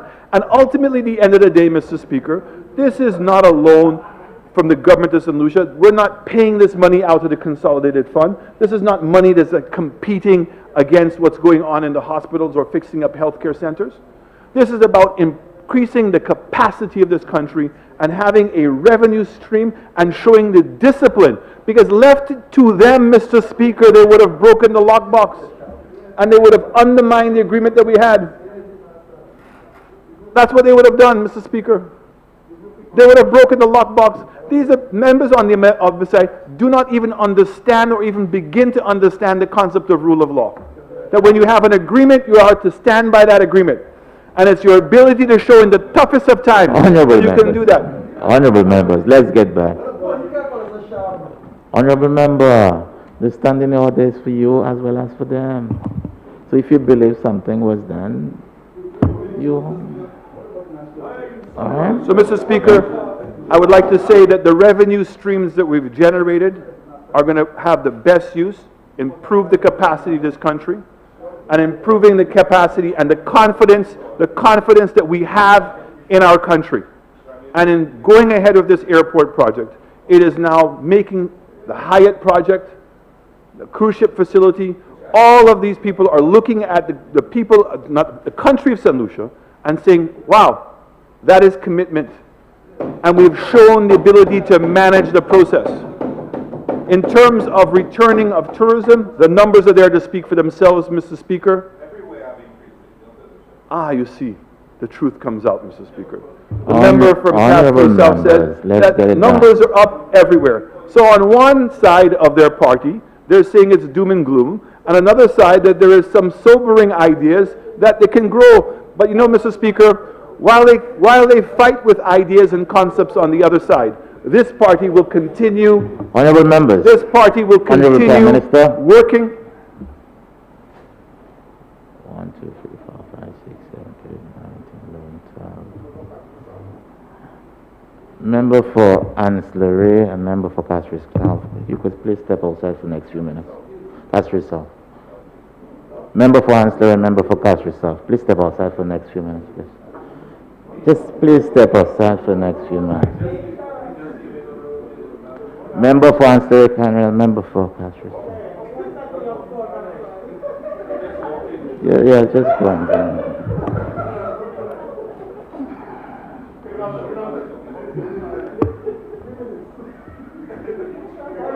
Our members, just relax. Mr. Speaker. Continue, Honorable Prime Minister. Thank you, Mr. Speaker. Mr. Speaker, members on the other side continue to be very confused as to the direction that they should be going in. Even amongst themselves, they seem conflicted as to where they should be going. I can assure the public and the people of this country, United Workers' Party government is very clear on where we have to go. And that we have an ambition to build a new St. Lucia. A new St. Lucia that is world-class. A St. Lucia that is for all St. Lucians and doesn't make excuses or be satisfied with mediocrity in this country. We want to build a world-class hospital in the South, not like them. There are members who passed by that hospital every day for 5 years and said nothing, Mr. Speaker, but want to come to the House today and pretend like they care when it mattered. The same members on the other side who talk about Radio St. Lucia. Radio St. Lucia didn't just collapse overnight. Radio St. Lucia has been a mess for years. Where was that sense of urgency? Members on the other side who talk about fires in healthcare facilities and had the ability to have fixed it while they were in office and did not do it, but want to pass that responsibility onto somebody else, Mr. Speaker. That is the hypocrisy that we have to sit and listen to the House sometimes. And I'm always going to welcome their ideas, Mr. Speaker. Nobody wants them not to talk, but what we want there to be is consistency in when they talk. That's what we want to see. It's consistency. And it has to be legitimately one way. Honorable member. Mr. Speaker, the amount of money that was in the minister's account, if the minister genuinely wanted it for it to be fixed, he would have had it fixed. He certainly had money that he came to the House and said was in the minister's account from early. If it was a priority, he would have done it, Mr. Speaker. Don't come here and try to pretend and you have your heart bleeding. Everybody knows how hard the fishermen are working. When the fishermen were not getting paid because of the fisheries complex, where was he? What was the solution that he was offering, Mr. Speaker? And I'm so happy to see, I want to say to the fisher folk, and I want to say to the young people that I've been able to meet, who are now buying vans and putting ice in the back of their truck and delivering that ice, and not only are they now making an income, the fishermen are getting paid right away, they are now going out and making additional money, but more importantly, the consumer now is getting fresh fish delivered to their door. That is the entrepreneurial spirit I know of St. Lucians. That is what I like to see. So, Mr. Speaker, this government has confidence and belief in this country. And we believe that this country has been mismanaged for many years. And what we need to have is strong, decisive government right now. And that is what we are. And I thank you and I support this bill.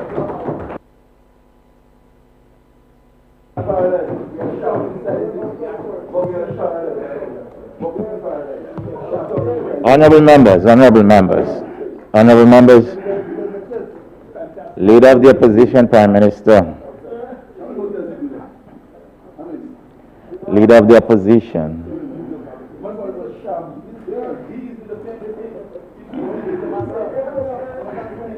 Honorable members, please read your standing orders as I've decided to use it.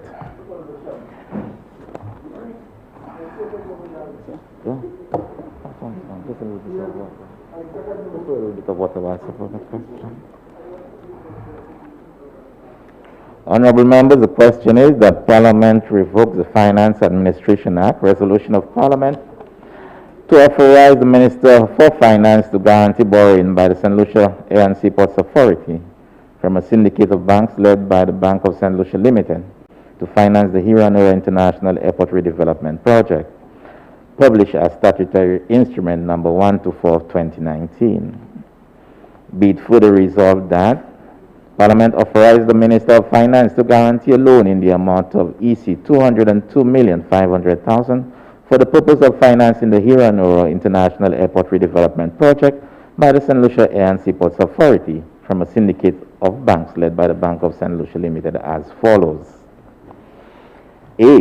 Bank of St. Lucia Limited, EC 58,900,000. B. First National Bank St. Lucia Limited, EC 54,500,000. C. Grenada Cooperative Bank Limited, EC 40,100,000. D. Antigua Commercial Bank Limited, EC 24,500,000. E. Eastern Caribbean Amalgamated Bank Limited, EC 24,500,000. Be it further resolved that A. The loan is repayable over a period of 20 years with a 60-month moratorium on the principal payments with interest only paid. B. The interest is payable quarterly from the date of the initial disbursement of the loan. 1. At a rate of 5.5% per annum during the 60-month moratorium period.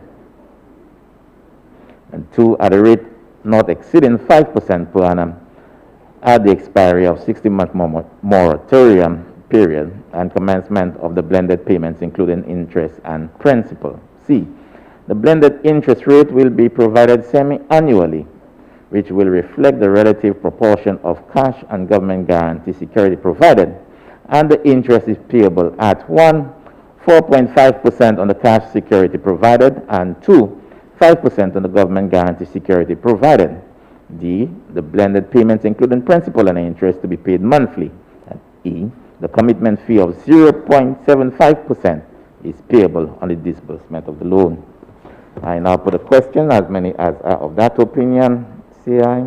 Aye. As many as of a contrary opinion, say no. I think the ayes have it. The ayes have it.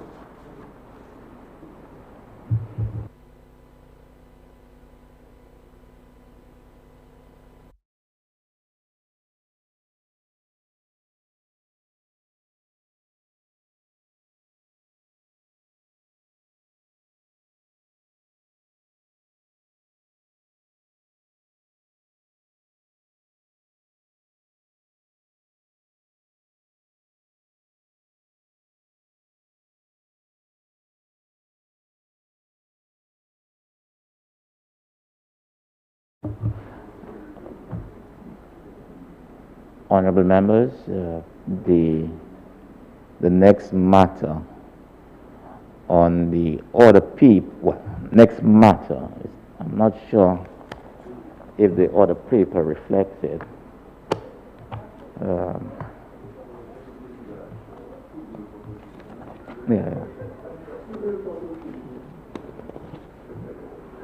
But I now call on the member for ancillary canals.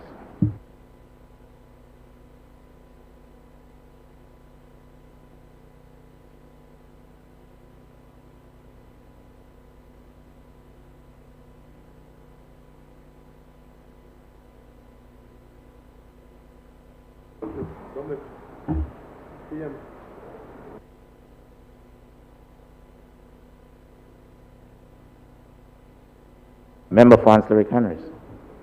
Member for ancillary canals. We're still on the motions. Are you not going to move the motion? Member for ancillary canals.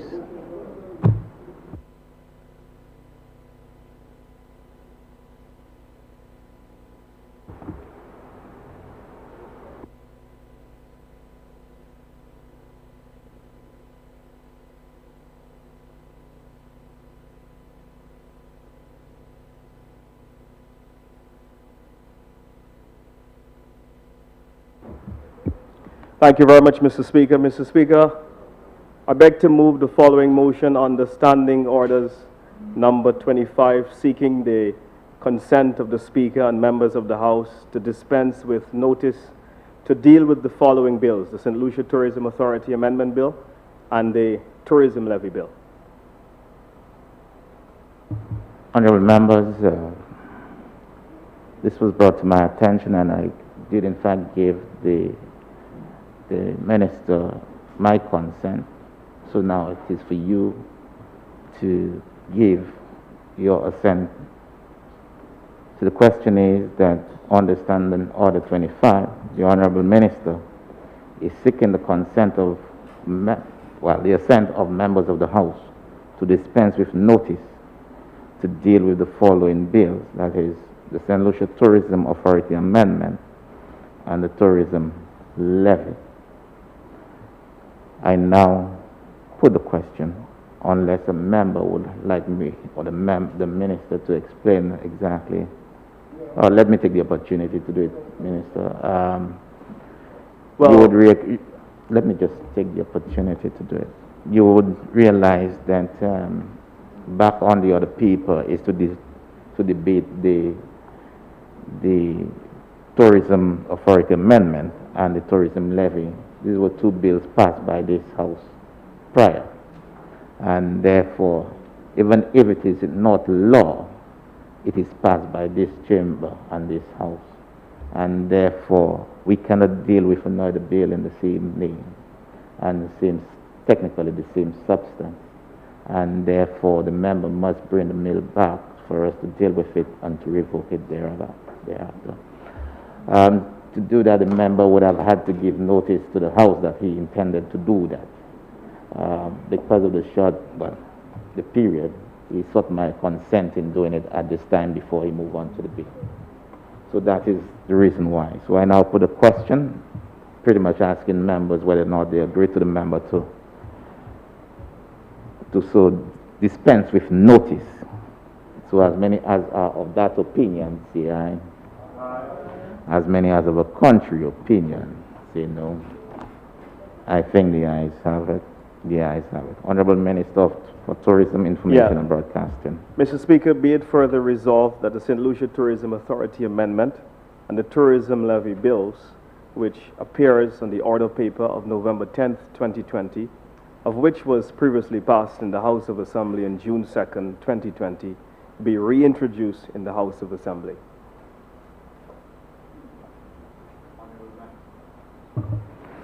Honorable members, the question is that the St. Lucia Tourism Authority Amendment and the Tourism Levy bills, which appears on the order paper of November 10th, 2020, of which was previously passed in the House of Assembly on June 2nd, 2020, be reintroduced in the House of Assembly, and be it further resolved that the House of Assembly revoke the St. Lucia Tourism Authority Amendment and the Tourism Levy bills, which were passed on June 2nd, 2020. I now put the question. As many as are of that opinion, say aye. Aye. As many as of a contrary opinion, say no. I think the ayes have it. The ayes have it. Yeah. Mr. Speaker, be it further resolved that the House of Assembly revokes Honorable Member? Oh, not at this time? Okay. Honorable Prime Minister. Thank you. We're now dealing with bills. Honorable Prime Minister.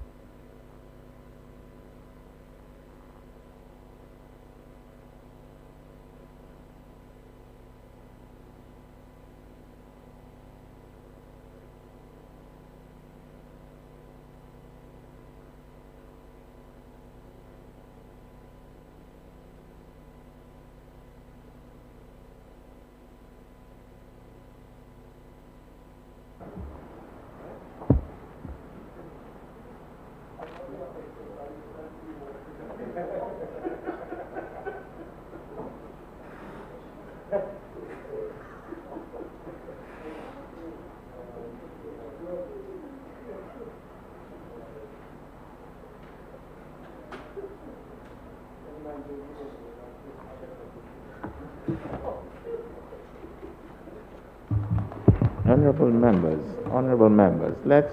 Mr. Speaker, I beg to move the first reading of a bill shortly entitled Public Finance Management. Public Finance Management. Honorable Prime Minister. Mr. Speaker, I beg to present the bill for a second reading at the next or subsequent sitting of the House. It will probably be the subsequent sitting of the House.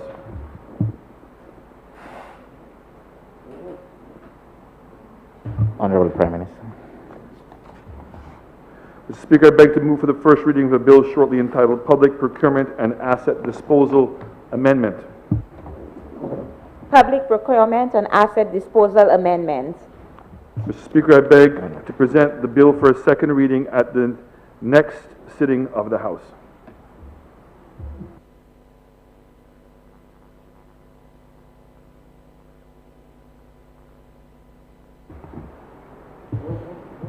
Member for Ancillary and Minister for Tourism, Information and Broadcasting.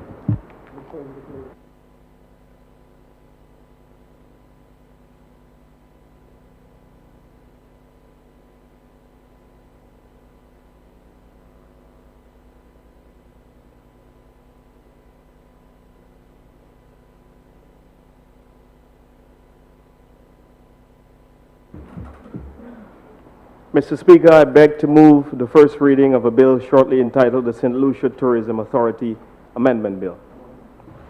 St. Lucia Tourism Authority amendments. Honorable Minister.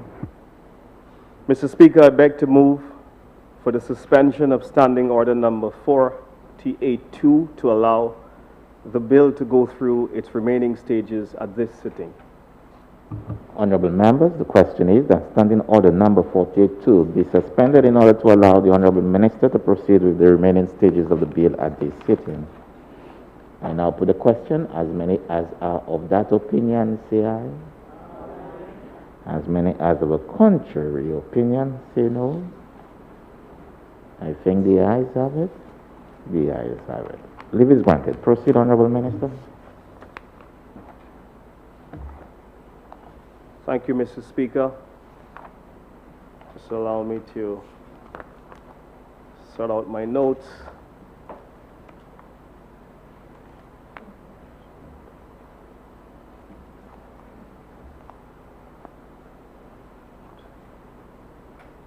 Oh, I think I left one of my notes on the other side. Just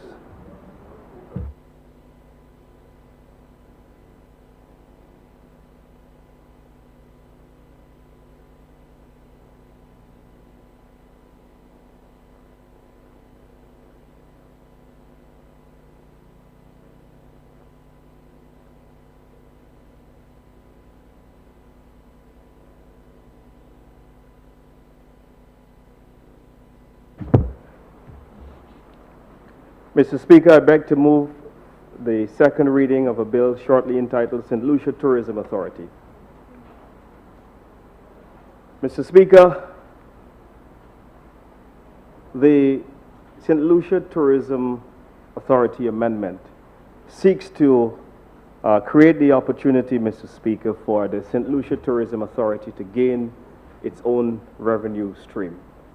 Mr. Speaker, as I have indicated in the earlier motion, the bill came to this Honorable House and was passed. And so, Mr. Speaker, what we did is we're coming back with some amendments which came out of discussions regarding much consultation and public debate. Mr. Speaker, there are two main amendments which we are proposing in the proposed amendment. Mr. Speaker, to clarify that a collector of the tourism levy... Honorable Member, can you give me 1 second? Could just pause for a minute, and may I just get some instructions from Attorney General quickly? Sure. Can you just take that?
Proceed, Honorable Minister.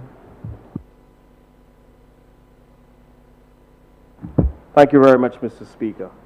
And so, Mr. Speaker, the St. Lucia Tourism Authority Amendment Bill, the date that is being proposed for the commencement of the changes, December 1 of 2020.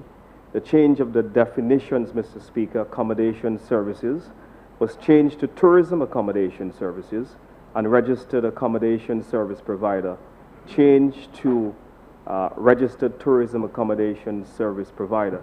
These changes, Mr. Speaker, were made to clarify that the fee is being imposed only on the tourism accommodation and not residential accommodation. Mr. Speaker, to also clarify that a collector of the tourism levy must provide the St. Lucia Tourism Authority with weekly reports at the beginning of the subsequent week, particulars of guests and other details to allow the St. Lucia Tourism Authority to verify the information provided by the collector. Mr. Speaker, a change was made to the penalties for not remitting to the tourism levy. The fine, Mr. Speaker, for an individual was changed from the fine of $50,000 imposed on $10,000. The fine for the company is $100,000. So, Mr. Speaker, in the first attempt where we had a flat $100,000 fee as the maximum penalty, we're proposing a tier system where you've got a $10,000 minimum fine in the case of an individual, which would apply to operators of Airbnbs and private apartments who are also in the tourism dwelling business. But, Mr. Speaker, we go a little further as we deal with companies which are likely to collect a lot more of the revenues. So if you take, for example, some of our major hotels, that would comprise of about 450 rooms ranging to 100. And so, Mr. Speaker, it stands to reason that these establishments, when you multiply their room count across the spectrum to go into their annual occupancy, it could mean they would be collecting millions for the government. And so therefore, Mr. Speaker, what would be the point of this law if there wasn't a penalty? Mr. Speaker, the bill provides for the collector of the accommodation sector who have benefited from tourism incentives from the Tourism Incentive Act or the Tourism Stimulus and Incentive Act. The bill also provides for non-incentive accommodation providers to volunteer as tax collectors.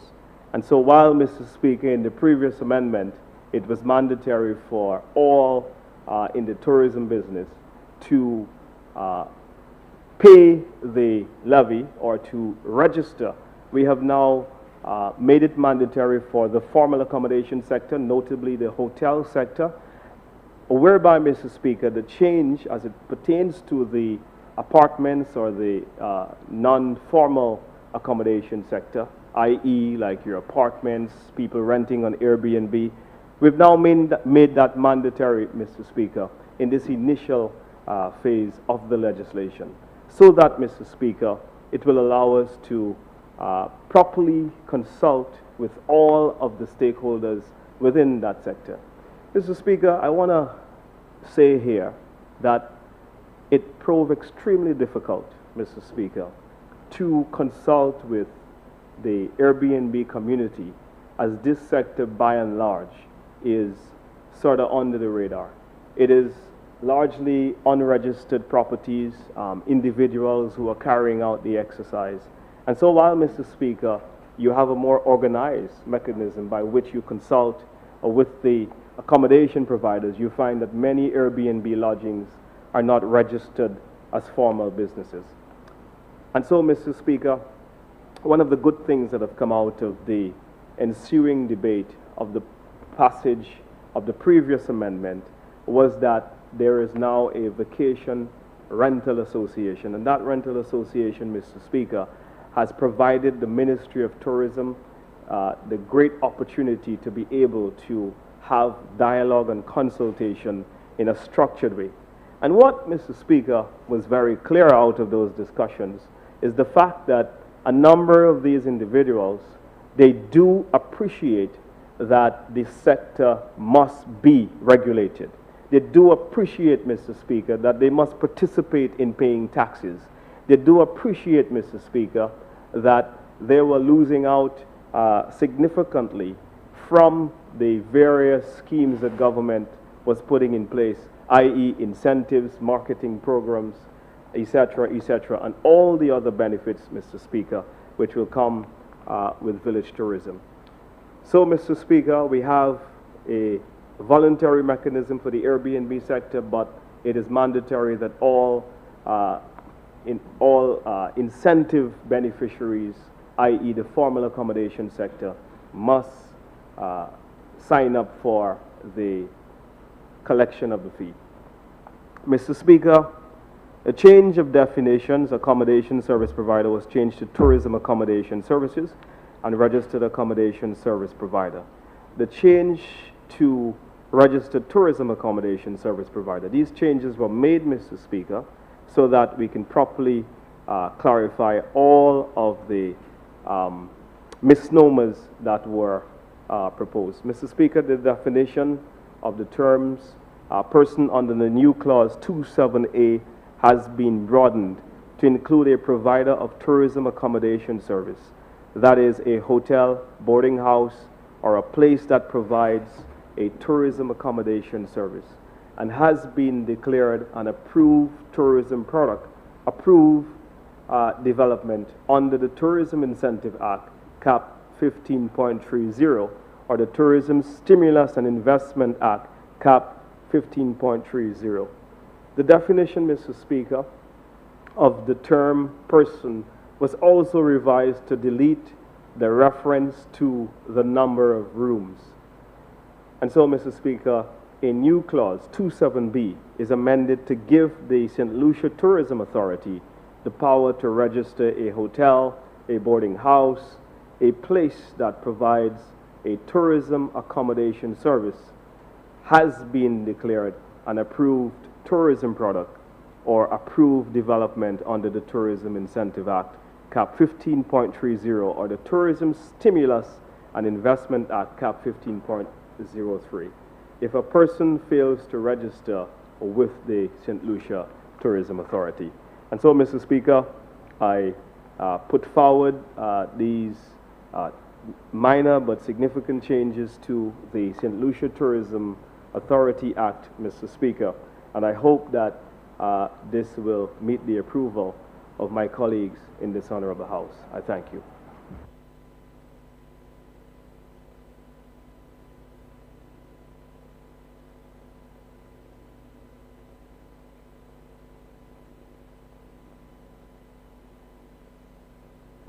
Honorable members, the question is that the St. Lucia Tourism Authority Amendment Bill be read a second time. Leader of the Opposition.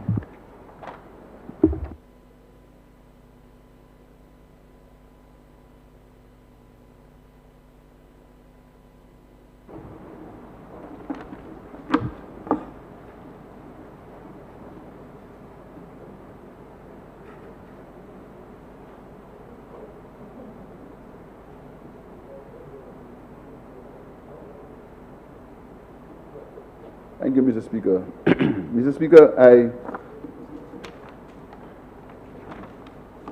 I note that this bill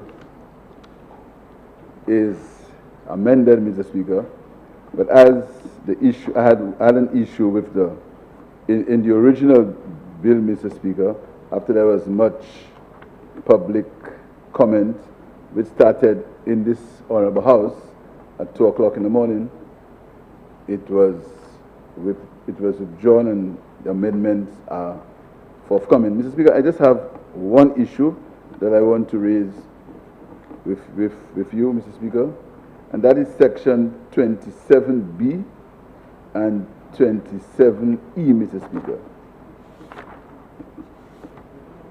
27B reads, A person may make an application for registration to the authority to be a registered tourism accommodation service provider.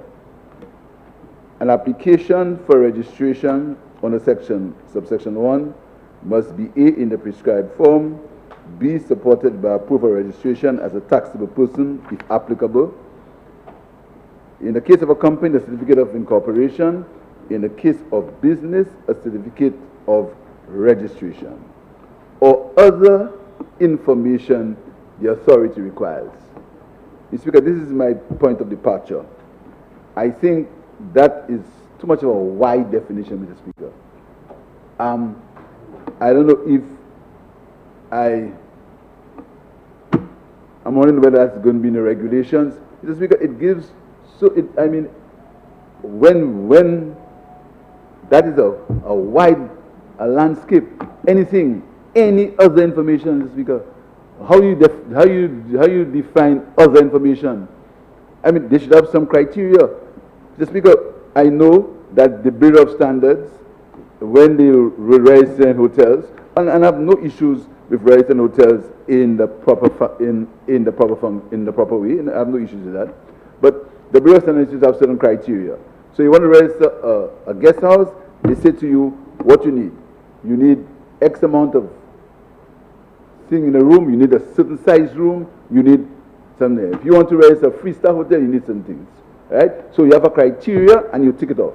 So when the inspection comes, the person goes and says, listen to me, that you want to register your hotel, here is the criteria to register your hotel, and it's ticked off. And you say you register. So there is a basis, Mr. Speaker. But when you have other information as the authority requires, Mr. Speaker, again, that is a leap of faith. I mean, we hear what's being said, we know what's happening in the real St. Lucia. That is too much of a wide authority, Mr. Speaker. Too much of a wide power in the hands of authority, of an authority that is picked by the government. I have a problem with that, Mr. Speaker, and I would hope that the government looks into it, at least put a criteria.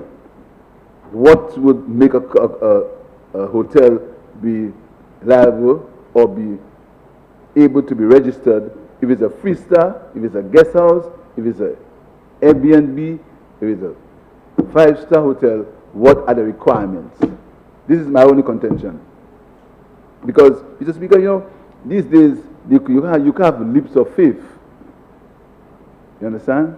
And the second thing, Mr. Speaker, is under 27E, the denial of an application, and it says that the authority may deny application for registration if satisfied that a person does not meet the application requirements under 27B, which is basically doesn't meet the other information the authority requires.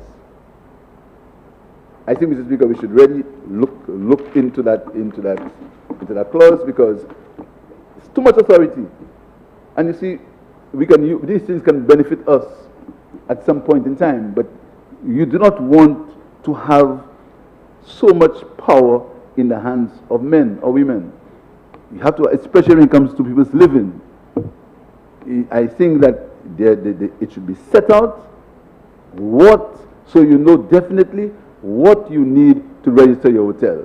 And once you meet that criteria, your hotel is registered, or your guest house is registered, or your Airbnb is registered. That is my point of departure as far as this bill is concerned, because I really think it gives too much power to a certain group of people. In that case, the minister, who is the one who sets up the board. Thank you, Mr. Speaker.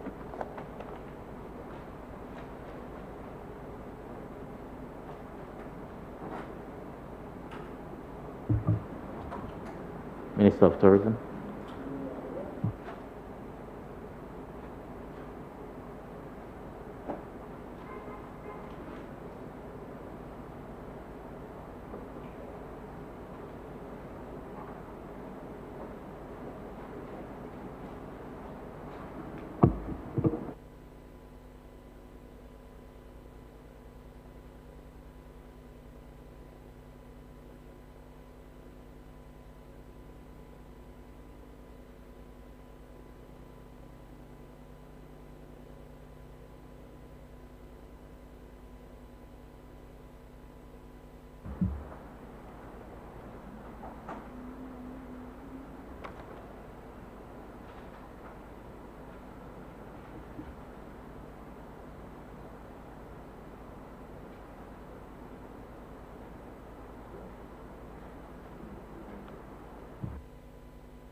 Thank you very much, Mr. Speaker. Mr. Speaker, we'll certainly discuss the inquiries raised by the Leader of the Opposition in committee phase. I don't want to keep the members here for too long, but only to say that this is a rather significant piece of legislation to take the St. Lucia Tourism Authority to the next level in order to give it its own financing stream. Mr. Speaker, what this is going to do is to make the authority a lot more dynamic in that it will allow it now, Mr. Speaker, to better plan its activities and not depend on government's quarterly allocations which go to various statutory bodies that rely on a subvention. Mr. Speaker, there are several tourism authorities in the Caribbean and indeed around the world that have already implemented this measure, and what they have seen is that by doing so, they are able to better finance their marketing activities. Mr. Speaker, this makes a tourism-dependent economy extremely competitive because marketing is something that is nimble and very dynamic.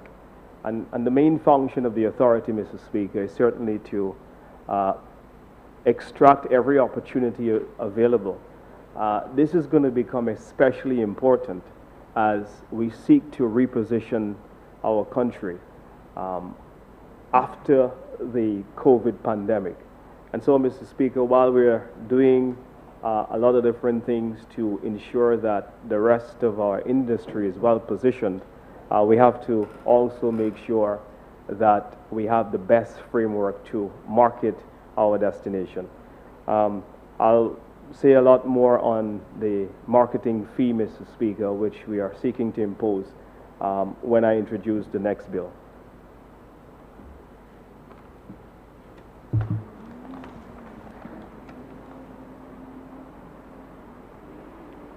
So thank you, Mr. Speaker.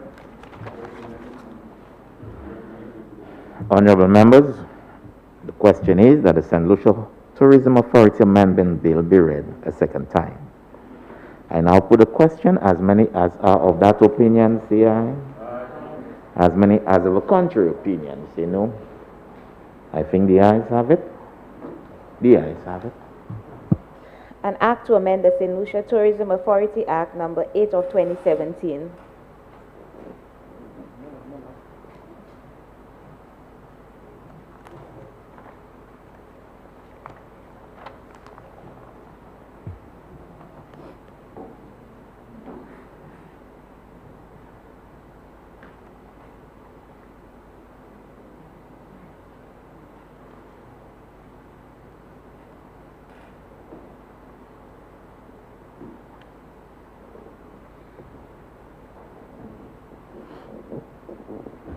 Honorable members, let's review the bill.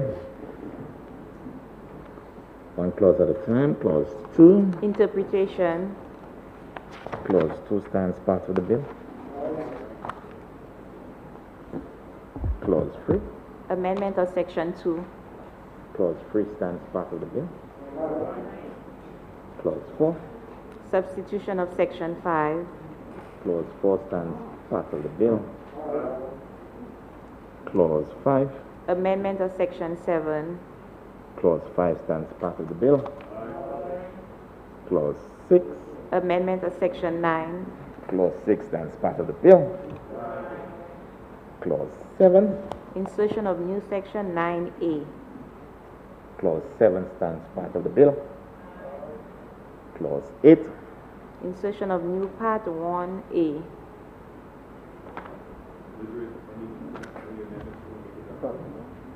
That's Leader of the Opposition. That's where you... Yeah, Mr. Speaker, but in terms of 27 2B 4, Mr. Speaker, other information the authority requires. I don't know if you can find some other wording as to whether you want to see page 10. For other information the authority requires. Other, for, one, 4. Other information the authority requires.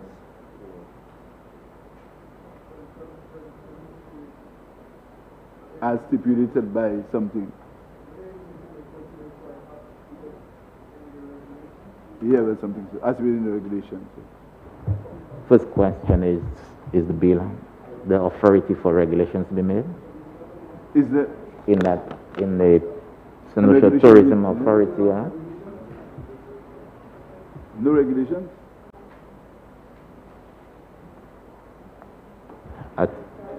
Attorney General, you may. Yeah. Yeah, in the principal, the regulations in the principal act, yes. That's an amendment. But there's a principal act. Huh? It has regulations. Yeah. So as stipulated in the regulations.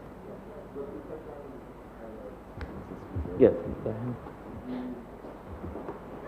So, if I could direct members to section 27A.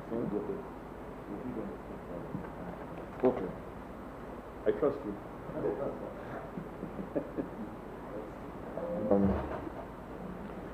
If members could have a look at section 27A, it refers to the criteria for the application, and that criteria includes, in this part, person. A means a hotel, boarding house, or the place that provides a tourism accommodation service and has been declared one, an approved tourism product under the Tourism Incentives Act, or 2, an approved development under the Tourism Stimulus and Investment Act. So that's the criteria. So when you go to 27B, what you're referencing, I think it's 27(2)(b)(4). That's for the actual application process. And in there, it could be a question of due diligence. So you want to know who are the actors behind the investment. That too. But the regulations permit you to, there are regulations to the Principal Act, but that section here, this provision here, permits the authority to consider or make such a request. No, but before, according to that act, before they make the request, they have to get registered. No? Before you ask for incentives, you have to be registered. Correct. Good. Now, but what I'm saying is that they should have some criteria for registration apart from other information. No, the criteria is 27A. The hotel, boarding house, or place that Right. and has been declared.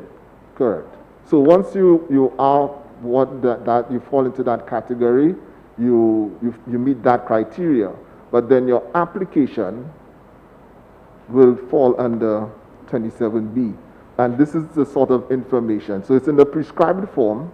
It is supported by proof of that you're a taxable person, that you are duly registered, that you have in the case of a business, a certificate of registration, and then 4 other information that the authority requires.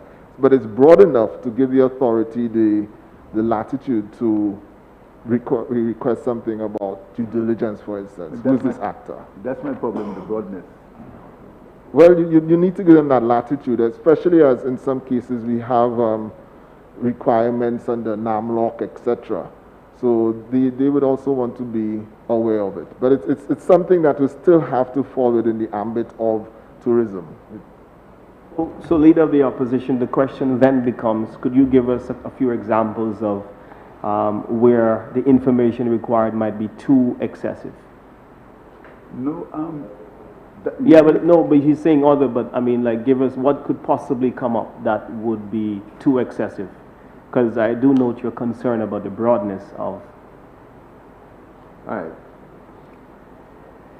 Supposing, let's say a question is asked on the location. Supposing the authority thinks that location is not adequate, because it'll bring competition to another location next door. That's just coming from my head. What do you think? Well, as it relates to the location, I believe that your land use policy will tell you that not every location would be suitable or strategic from a land use policy standpoint for tourism. So I think that would be a valid reason why. Oh, go ahead. Member for Castro, sir. Yeah. Part of it, Mr. Speaker, not being so broad is to ensure that there's a level playing field for everybody. So if I am applying, I need to know that the same information you want from me, you would need from any other applicant. Okay. But as it is, the authority might ask me some information, but may not ask another person it because they may consider in their own judgment it's not required. And therefore you have an unlevel playing field because there is no set criteria as to the specific information that each person would have to supply. It can vary according to the own discretion of whoever is processing the application. You want to know in business that there is certainty, there's a level playing field, and I'm not discriminated against just because I'm from one particular part of the island as against another part of the island, or whatever it can be. I mean, human beings will be processing this application. I need to know whatever applies to me also applies to B. And if you leave it as broad as that, anybody can ask anybody any question, and there's no consistency, no level playing field. That is not a guarantee of it. Member for Castro, sir. So, Mr. Speaker, in looking at this, while I agree with the member for Castries is that it's broad, but we have to look at the dynamics of the industry that we are in, the changing, how things change quickly around us. And you don't want to have to come back to the house every time to amend. There must be a measure of confidence in the people that we appoint to boards, to authorities, and because while I share the view, but we cannot legislate for every single situation that you can prescribe. And then an authority that has been mandated to carry out a function on behalf of the state. And let's take the Integrity Commission as an example, or the NTRC or anybody. While there are prescribed rules that govern what they do, but they also have the latitude to question other things that are not prescribed necessarily in the law. And so I'm saying that looking at this piece of legislation and how dynamic the tourism, so let's use COVID as an example. An approved facility under the COVID arrangement to open would require certain specifications that would not normally come. So on that basis, I think that while I have the concern, there must be a measure of confidence that the persons who are going to administer would administer in a fair enough manner. And also because in removing this, you are limiting the capacity of the authority sometimes to take measures. So it is how do we balance the two decisions that we are looking at. Hearing your honorable member, but a suggestion by the member for Babonneau also covers your suggestion that you play with the regulations instead. Member for Ancillary. Well, I think that the flexibility that is allowed in the subclause 4 is necessary because of the very diverse nature of the industry. So you have some EP properties, you have all-inclusive properties, you have mixed-use properties, you have condominiums with residencies. You also have, Mr. Speaker, Airbnbs and so on. So you're dealing with villas. So you have a wide range of properties that you're dealing with. I think that it is clear in the first 3 requirements where they're asking for your certificate of business incorporation, and the first one being the proof of registration as a taxable person. So it suggests here, therefore, Mr. Speaker, with great specificity that they are speaking about these are the three main things they will require. But what if you're a foreign company and you need a trade license? Are we also going to list all those requirements there? So I think that as you go, investors may have different needs, and I think that the authority will want to cross-check to make sure that the various properties are in compliance with the various regulations of business operations in our country. But it would be an onerous task to list all of them. I think clearly it's saying that these are the three main ones that we need, but as properties may vary from circumstance to circumstance, we need to be able to ask a few other questions.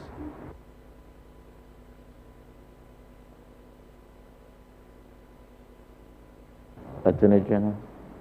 Thank you, sir. In fact, the Minister put it very well.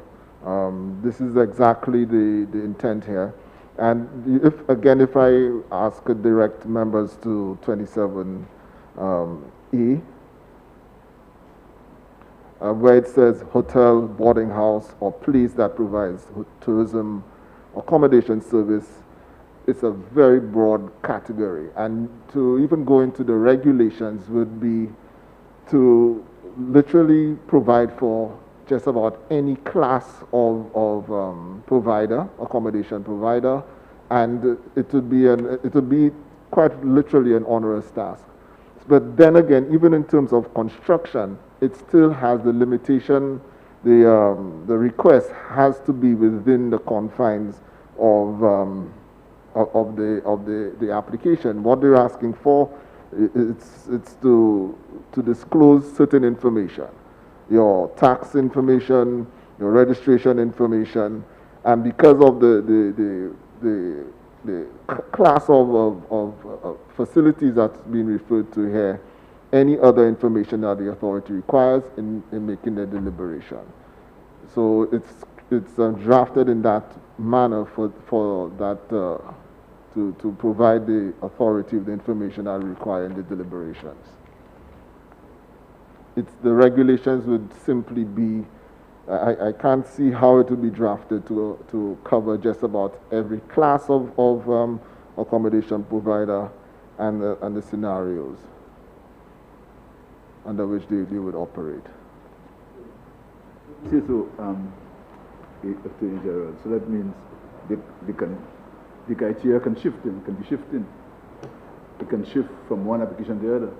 Well, so just like Minister said, you have the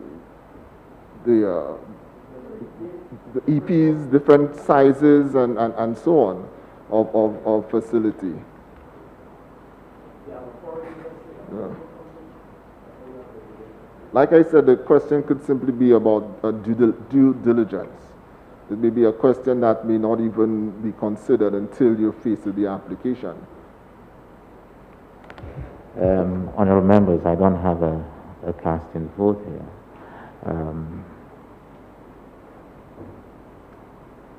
But does that prevent, let me ask that question, Honorable Attorney General and Minister, does that prevent two things? One, or prevent certain situation that an applicant being asked, one, whether he has for proof of good character, and another one not being asked. I think these are the things that you need to start asking whether or not this clause is not wide enough to allow such wide exercise of discretion on the part of the authority. And maybe it would have been just simply, as Member for Barbono says, just put it in the authority, in the regulations, allow the minister time to, and the authority to go through it and put a full list of what may, looking at all the different classes of property that he may encounter. And the burden at this present time is moved to the minister and the authority to determine what exactly is required for the registration of properties. That's an option. As I said, I don't have a... I just consulted with with my director of drafting, and we can insert the word prescribed after other. But then it would resolve the problem in the sense that you would have to get some sort of criteria, but it's going to be included in the regulations. What may have to happen in, there may be a need for a regular review of that criteria. I don't know if that meets with that would be the role of the ministry and the authority. So we would determine a basic criteria in the regulations, and it can be revisited over time as the need arises. That's all. May I humbly submit, Mr. Speaker, that this is a revenue generating mechanism for the authority. There is no incentive, or there would be no incentive on the part of a board member to discriminate against any potential collector of revenue which goes towards the marketing of the authority. I'm not saying. But if you're not registered, you can't collect the tax. Intention so it has implications for the revenue and the budgetary capacity of the authority. So I can't see how the intent here would be to discriminate against any potential collector of your revenue stream. Honorable Member. I think what we want to do is quite the opposite, and that is to incentivize them to be part of it. So I think really the questions being raised, I'm not sure how necessary they are. Honorable Member Catherine Southeast. Yes, after listening to the AG, Mr. Speaker, in fact, one of the policies by which I generally try to operate is that when you're in authority, you legislate so that when you're no longer in the authority, that that legislation does not come to affect you in a way that you would not be pleased with. And while at some point you may have honorable people dealing with the authority, there may be times and places where you have people who may have a different agenda towards an individual. And I think that's what the member for Castries East was saying. So if from the Attorney General standpoint that this is something that can be included, and with the regulations, you don't need to come back to the Parliament every time to change. You just, through an SI, you can just make the amendments that are required from time to time. I think it puts everybody in a safer place in terms of the level of comfort that we would have. So, Honorable Leader of the Opposition, Attorney General, so the suggestion is the word prescribed be included between the words order and information. Correct, sir.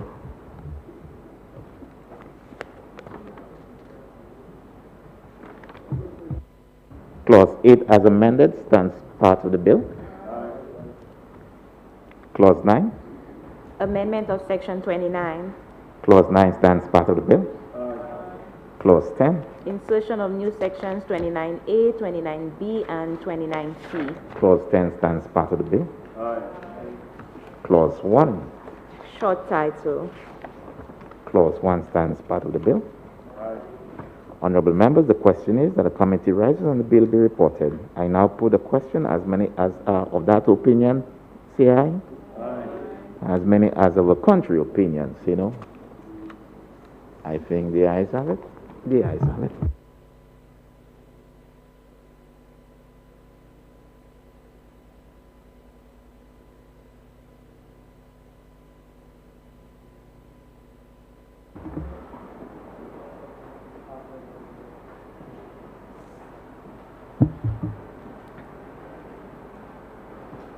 Honorable members, I beg to report that the St. Lucia Tourism Authority Amendment Bill went through committee stage with amendments to Clause 8.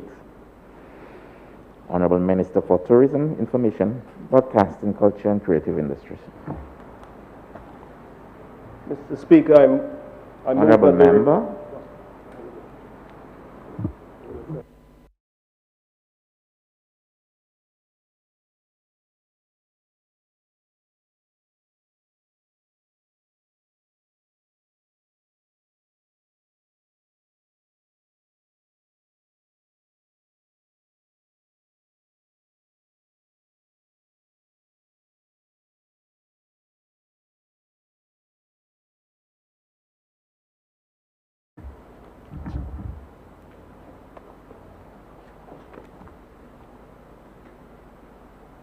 Mr. Speaker, I move that the report of the committee be adopted and the bill be read a third time and passed. Honorable members, the question is that the report of the committee be adopted and that the St. Lucia Tourism Authority Amendment Bill be read a third time and passed. I now put the question. As many as are of that opinion, say aye. As many as of the contrary opinion, say no. I think the ayes have it. The ayes have it. Be it enacted by the Queen's Most Excellent Majesty, by and with the advice and consent of the House of Assembly and the Senate of St. Lucia, and by the authority of the same as follows. This Act may be cited as the St. Lucia Tourism Authority Amendment Act 2020. Honorable Minister for Tourism, Information and Broadcasting, Culture and Creative Industry. Mr. Speaker, I beg to move the first reading of a bill shortly entitled Tourism Levy. Tourism Levy. Honorable Minister for Tourism. Mr. Speaker, I beg to move for the suspension of Standing Order number 48-2 to allow the bill to go through the remaining stages at this sitting. Honorable members, the question is that Standing Order number 48-2 be suspended in order to allow the Honorable Minister to proceed with the remaining stages of the bill at this sitting. I now put the question. As many as are of that opinion, say aye. As many as of the contrary opinion, say no. I think the ayes have it. The ayes have it. Leave is granted. Proceed.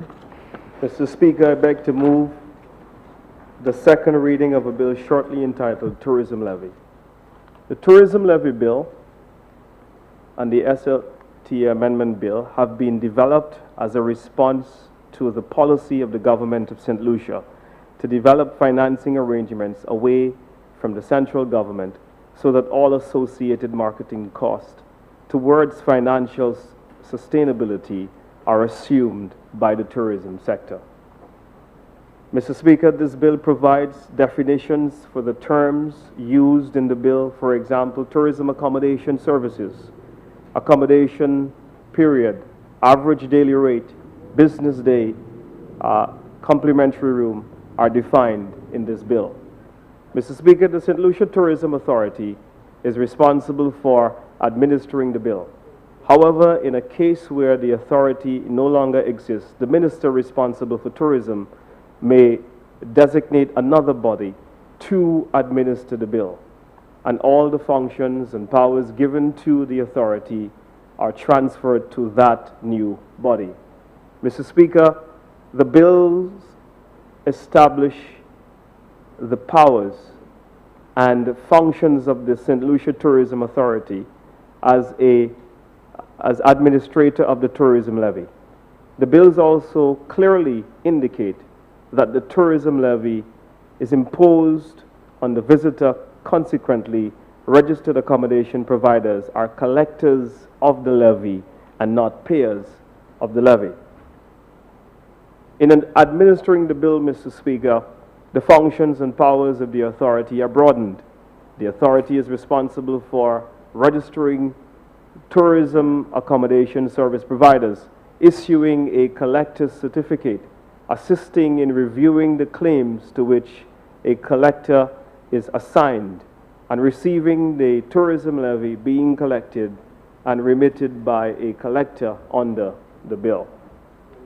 The powers of the board of the authority are also expanded, Mr. Speaker, to request records from the collector to verify records submitted to the authority, allow the authority to recover an unpaid tourism levy, refund an excess payment of an unpaid tourism levy, and to do all things necessary or convenient in connection with the performance of of its functions under the bill.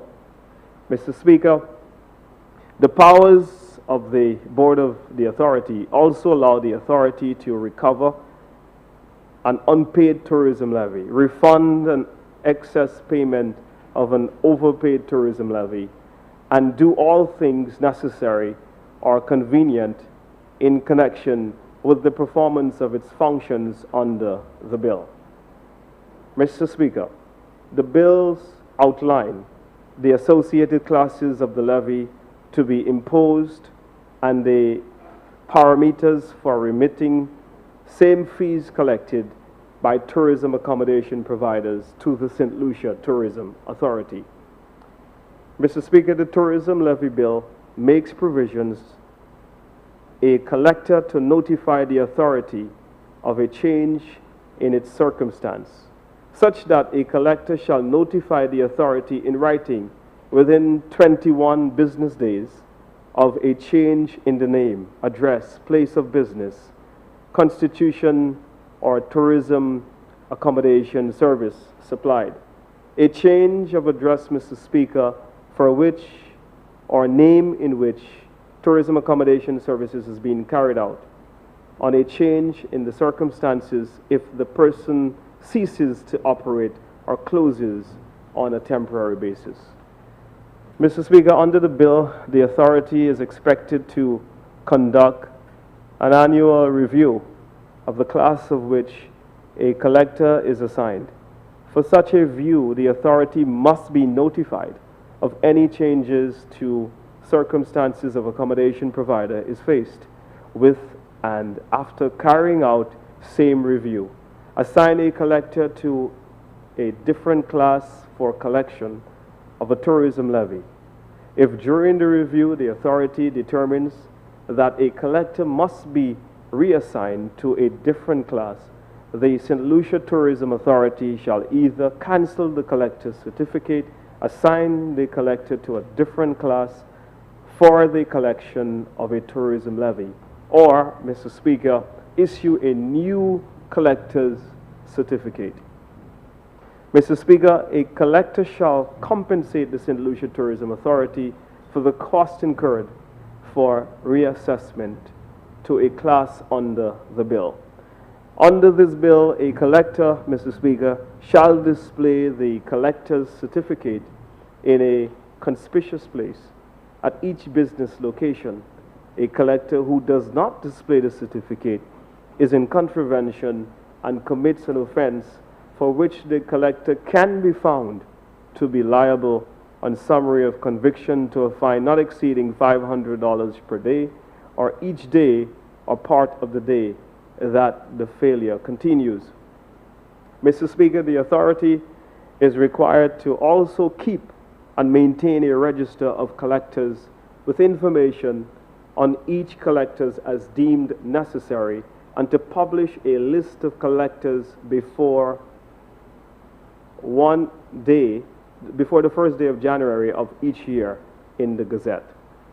Consequently, Mr. Speaker, where the certificate is cancelled by the authority, the collector shall submit the collector's certificate for the authority for cancellation. Mr. Speaker, if I may attempt to answer some of the frequently asked questions about this bill and the intent of this bill, Mr. Speaker, it would range from who pays the fee, the guest of the tourism accommodation, Mr. Speaker, and not the service provider. Who is the collector? The tourism accommodation service provider, who have been benefiting or currently benefit from tourism incentives. Other tourism accommodation service provider, Mr. Speaker, may volunteer to become collectors of the levy. And so, Mr. Speaker, this would clearly see a provision being made for the non-formal sector or the Airbnb sector, people with guest houses and apartments that are not benefiting from incentives to be able to volunteer rather than an insistence of them being a collector.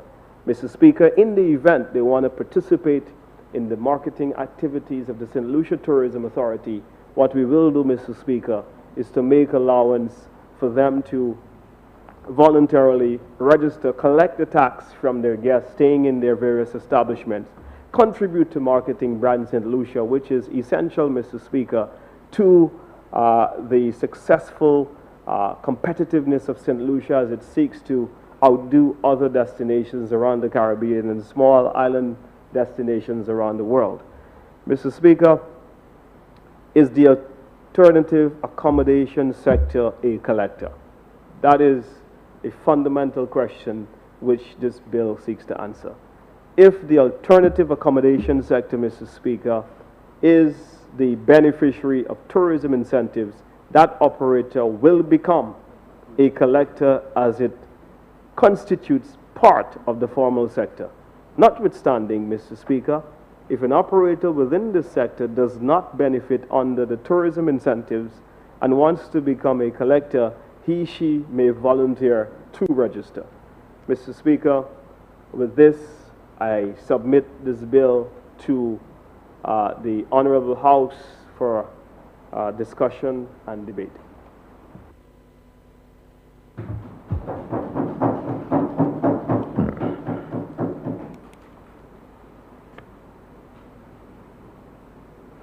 Honorable members, the question is that the tourism levy bill be read a second time.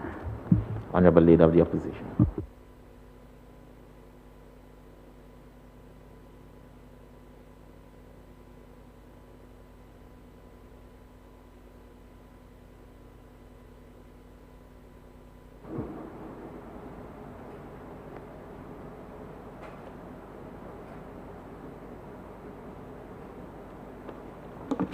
Mr. Speaker,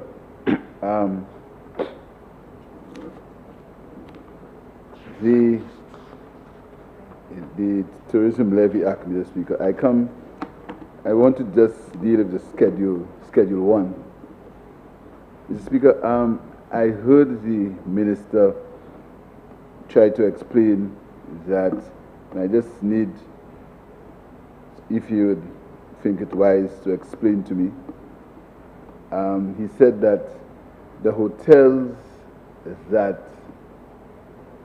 do not wish to be part of the marketing of the St. Lucia as a destination do not have to pay the levy. Is that what he said? That's what you said? Yeah, I don't mind, Mr. Speaker. You can Yeah, try. Mrs. Speaker, just on a point of clarification, as it relates to the voluntary aspect of being a collector or participating, that was meant for the informal sector. So if, for example, you are an apartment owner, you have a few apartments downstairs and you're an Airbnb, Expedia, or VRBO, which is really an unregulated sector at present, you can participate if you wish. You don't have to. But it is mandatory that all hotels which are currently benefiting from incentives, all registered properties, must participate in the collection of the levy. So, thank you. So all hotels that are registered are the ones pay a levy? Yes. Right. So in that case, unless a Airbnb is not registered, it doesn't have to pay the levy? No. At what point does it get into the registration?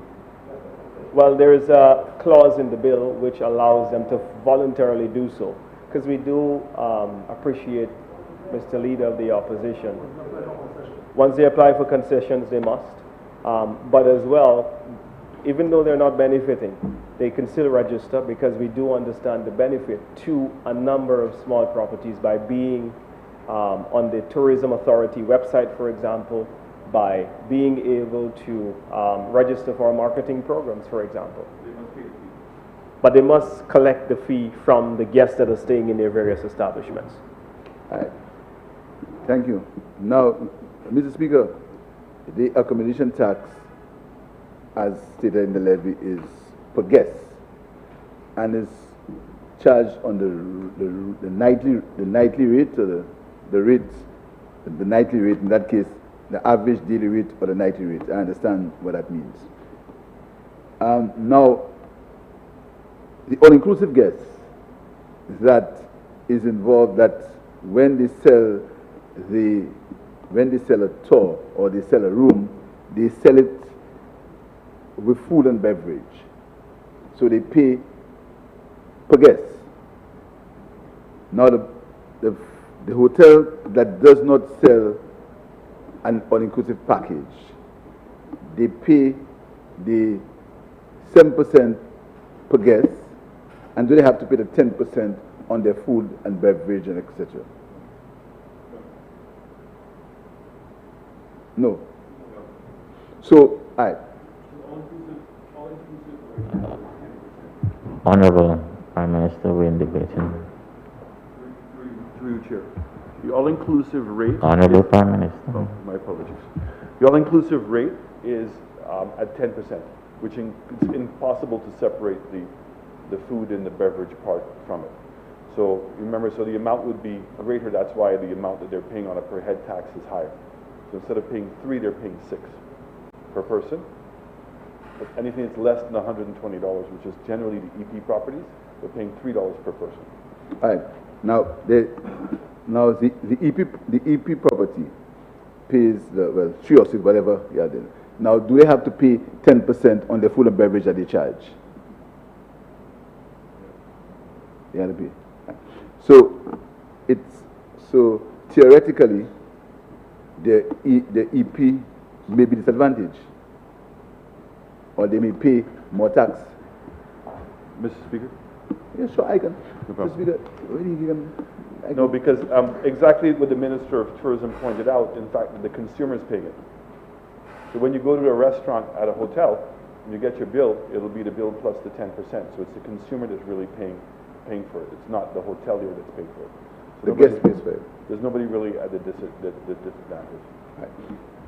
Mr. Speaker, can I suggest that we have another class, like we have 120. The small hotels at the guest houses, their rate is not 120 US, 120 or less. So that means if they charge from $50 a night to 120, they pay $3 US.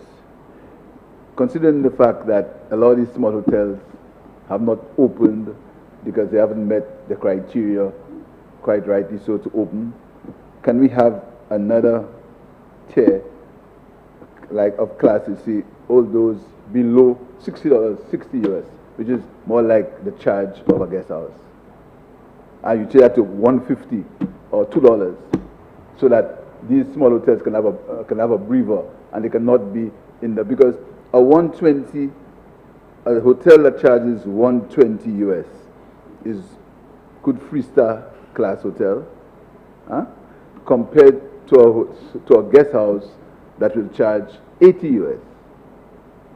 And I think that you should consider having another tier for these hotels, like $2, so you can get some relief, especially now. So, You're giving way? Mr. Speaker, we keep using the term relief. There's no relief here. This is intended to be a tax-neutral tax. So, as in discussing with the EP properties, most, if not all, of the EP properties are going to pass the $3 on to the consumer. They're not going to absorb it. In the case of the larger all-inclusives, because most of their business is through the tour operators, they're simply going to absorb the cost themselves. So they're currently paying it as 10%. Instead, now they're going to pay it 7% with the $6 per charge. But it's not going to affect their net rate. Most of the EP properties are going to be online, like with Expedia or Bookit.com, and it's just going to show up as a tax that is being collected. So they will actually collect it from the consumer. So if you take 7 nights at $3, you're talking about $20 US difference on an overall vacation. It's not an absorbent thing that's going to cause them to be any less competitive than they were before. Continue, Honourable Member. What the member from Castries East recommended, I can say to you, there was a tremendous amount of discussion about creating that third tier. And it was just too complicated. And then how low do you really go to make that happen? This is why, again, if I may, Minister of Tourism, that when we were talking about the Airbnb properties, originally the contract was going to be with Airbnb, and Airbnb was going to charge a percentage. And because Airbnb was collecting the money and doing it collaboratively with us like they have done with other destinations, that would have been easy. But sadly, Airbnb has decided not to do that anymore. So in fact, they've grandfathered who they've had in, but all of the new destinations, the government has to collect the taxes themselves. And so this is why we've gone with this recommendation, and we just felt it's not really going to marginalize anyone. So the small properties, when you look at the airfare to come to St. Lucia, $20 is not going to make that much difference in their competitiveness. It's not going to impose any additional burdens to the small properties, because this is the tax that they're going to pass on directly to the consumer. Continue, Honorable Member. Mr. Speaker, the audit function.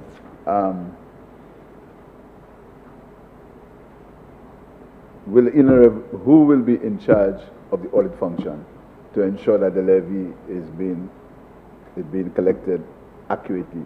Is it your tourism authority will have an audit arm?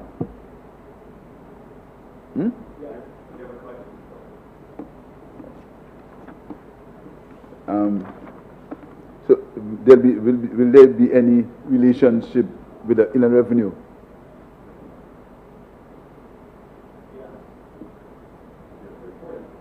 Huh?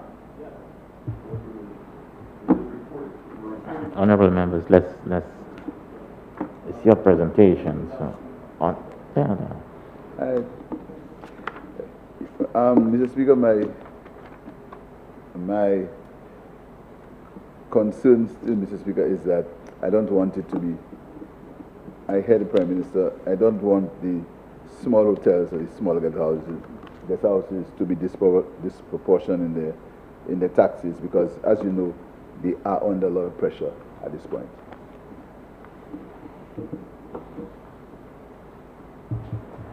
Minister for Tourism.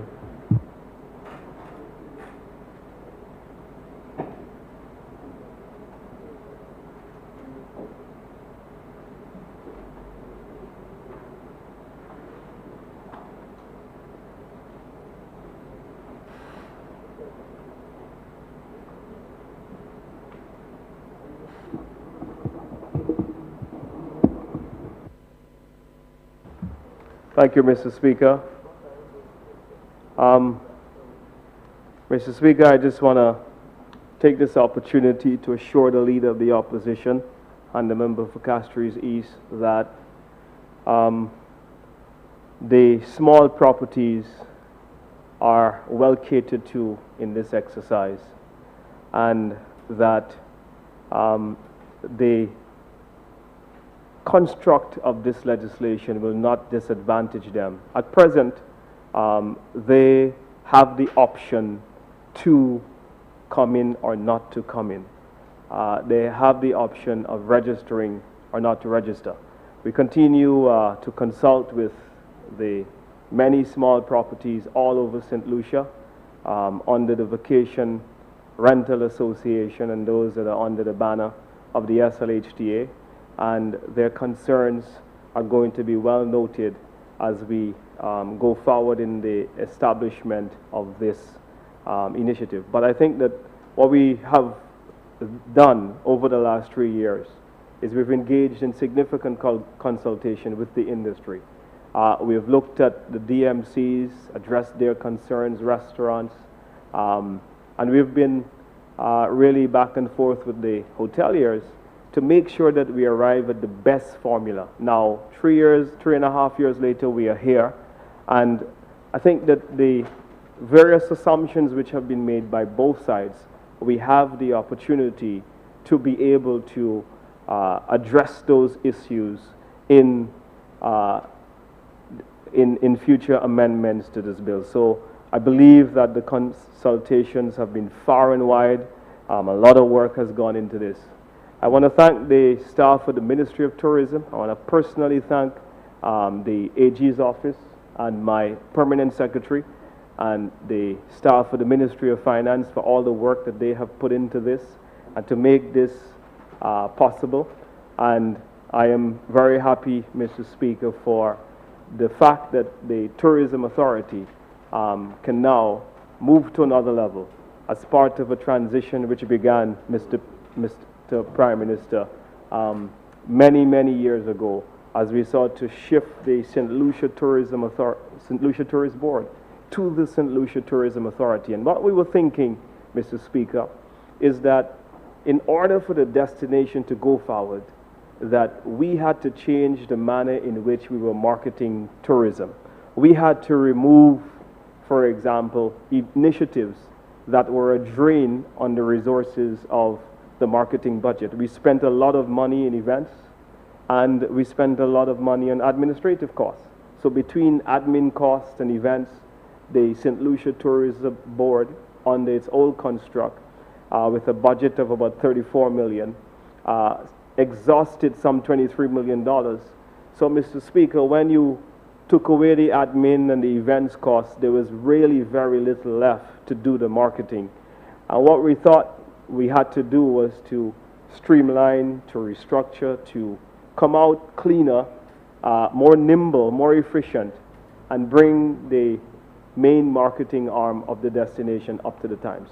But what happens here with the passage of this bill today, Mr. Speaker, is that it allows the tourism authority, it gives it that financial independence.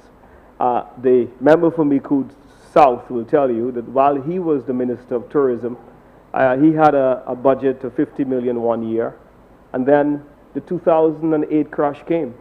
And then all of a sudden, as governments were looking to make strategic cuts, he had a 30% reduction in his budget. It went, I think, from $50 million to $35 million. And so now we're able to better gauge and sustain the resources and the financial situation of the St. Lucia Tourism Authority, thus making it so much more powerful as a marketing arm to be able to conduct its activities, buying media, to make sure that St. Lucia has the best visibility in some of our key markets.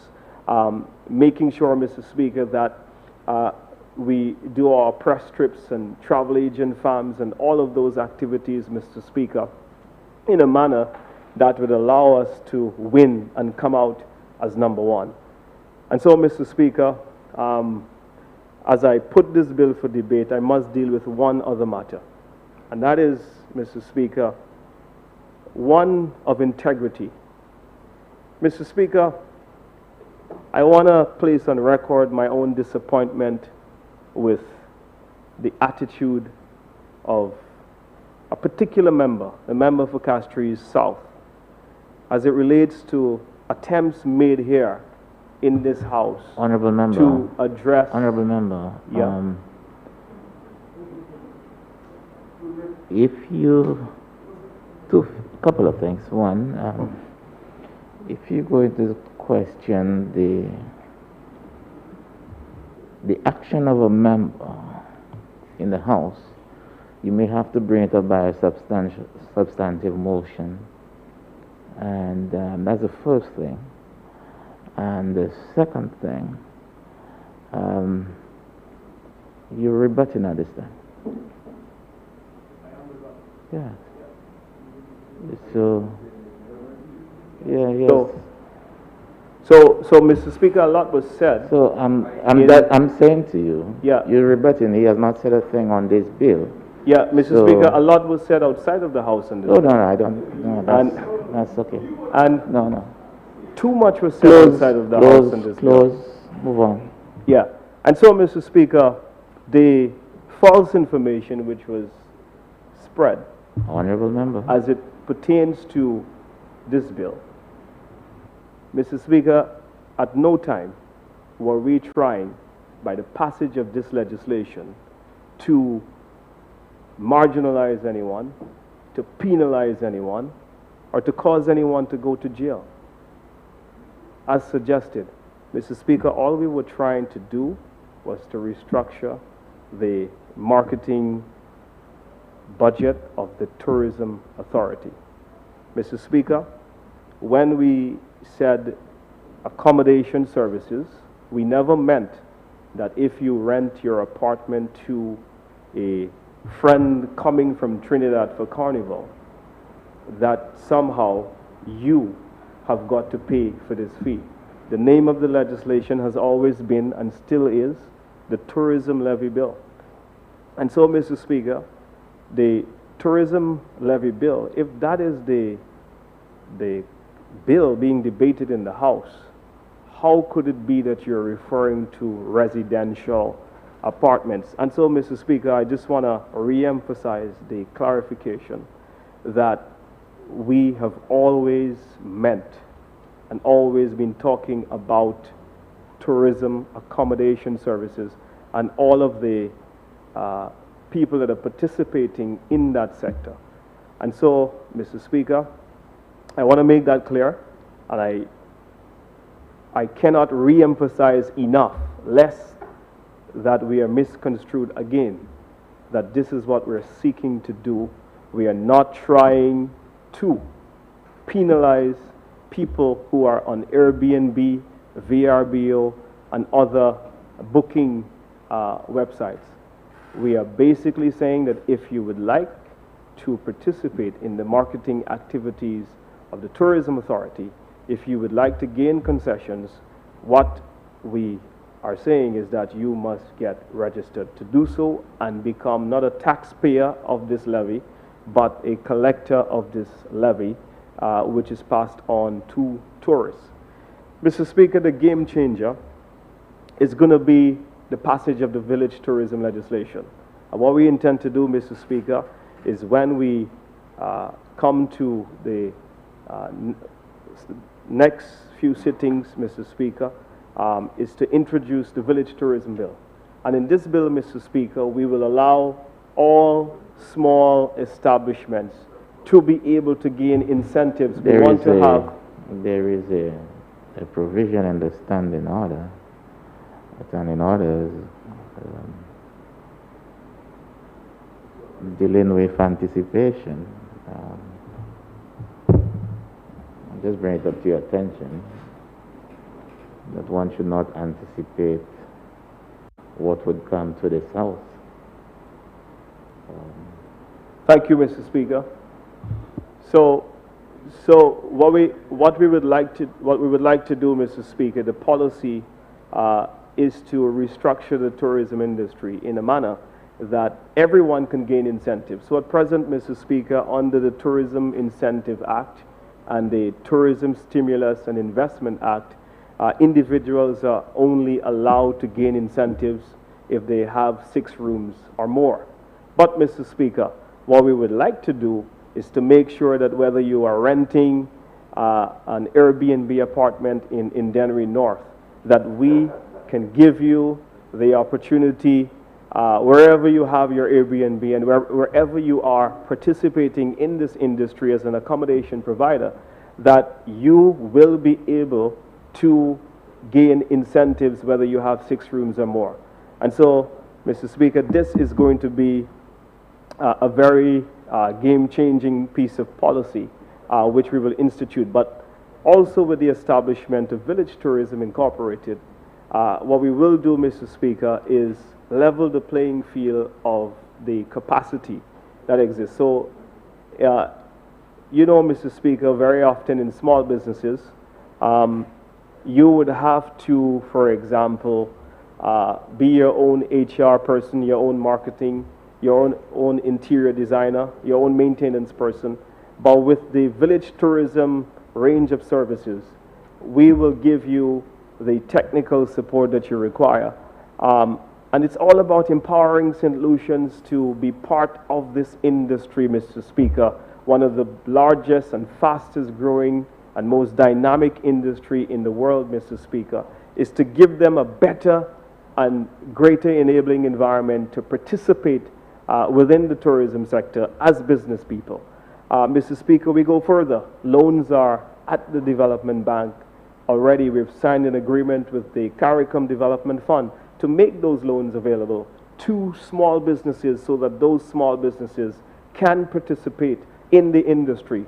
One of the biggest impediments, Mr. Speaker, for these small businesses to get involved in the capital-intensive industry of tourism is the access to credit. But now with these loans that we're going to make concessionary, what we are going to do, Mr. Speaker, is to allow for these individuals to better capitalize their aspirations to become business people within the tourism industry. Mr. Speaker, I am proud of what my colleague has done in Soufrière, working with various agencies to establish Soufrière as one of the model village tourism hubs. Mr. Speaker, Ancillary is about to take off, Mr. Speaker. We've got works as well planned to redevelop the entire waterfront in Ancillary, Mr. Speaker, where we will see very soon, I know that today they were doing the hoardings to begin the demolition of the buildings of the old community center, the old police station, the site where we will be, Mr. Speaker, doing various activities to totally overhaul the ancillary waterfront so that, Mr. Speaker, like we have done in Soufrière, that we will give villages on the West Coast, villages eventually all over St. Lucia, the opportunity to become destinations, create economic opportunity for communities, create jobs, and become destinations in their own right.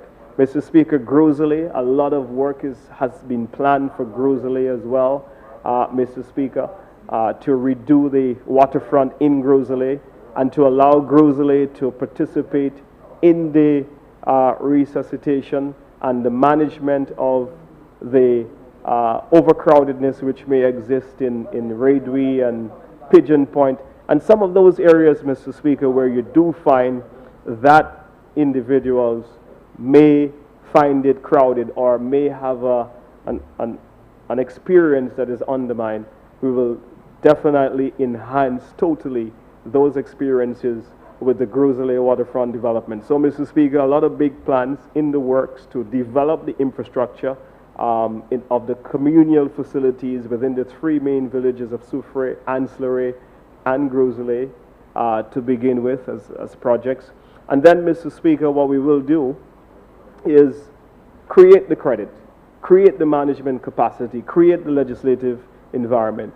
So in all of that, Mr. Speaker, what you do have is a comprehensive framework for the village tourism industry, for St. Lucians to participate as business people within the industry. Mr. Speaker, I thank you.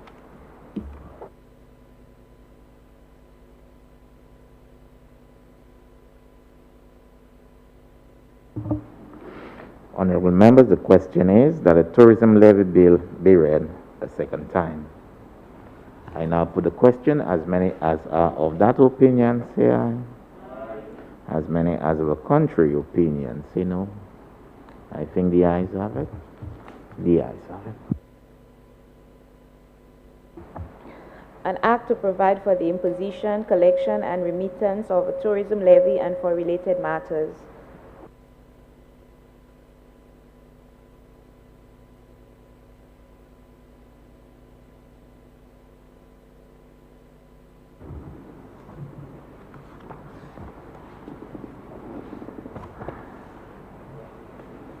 Honorable members, let's review the bill. Clause 2. Interpretation. Clause 2 stands part of the bill. Aye.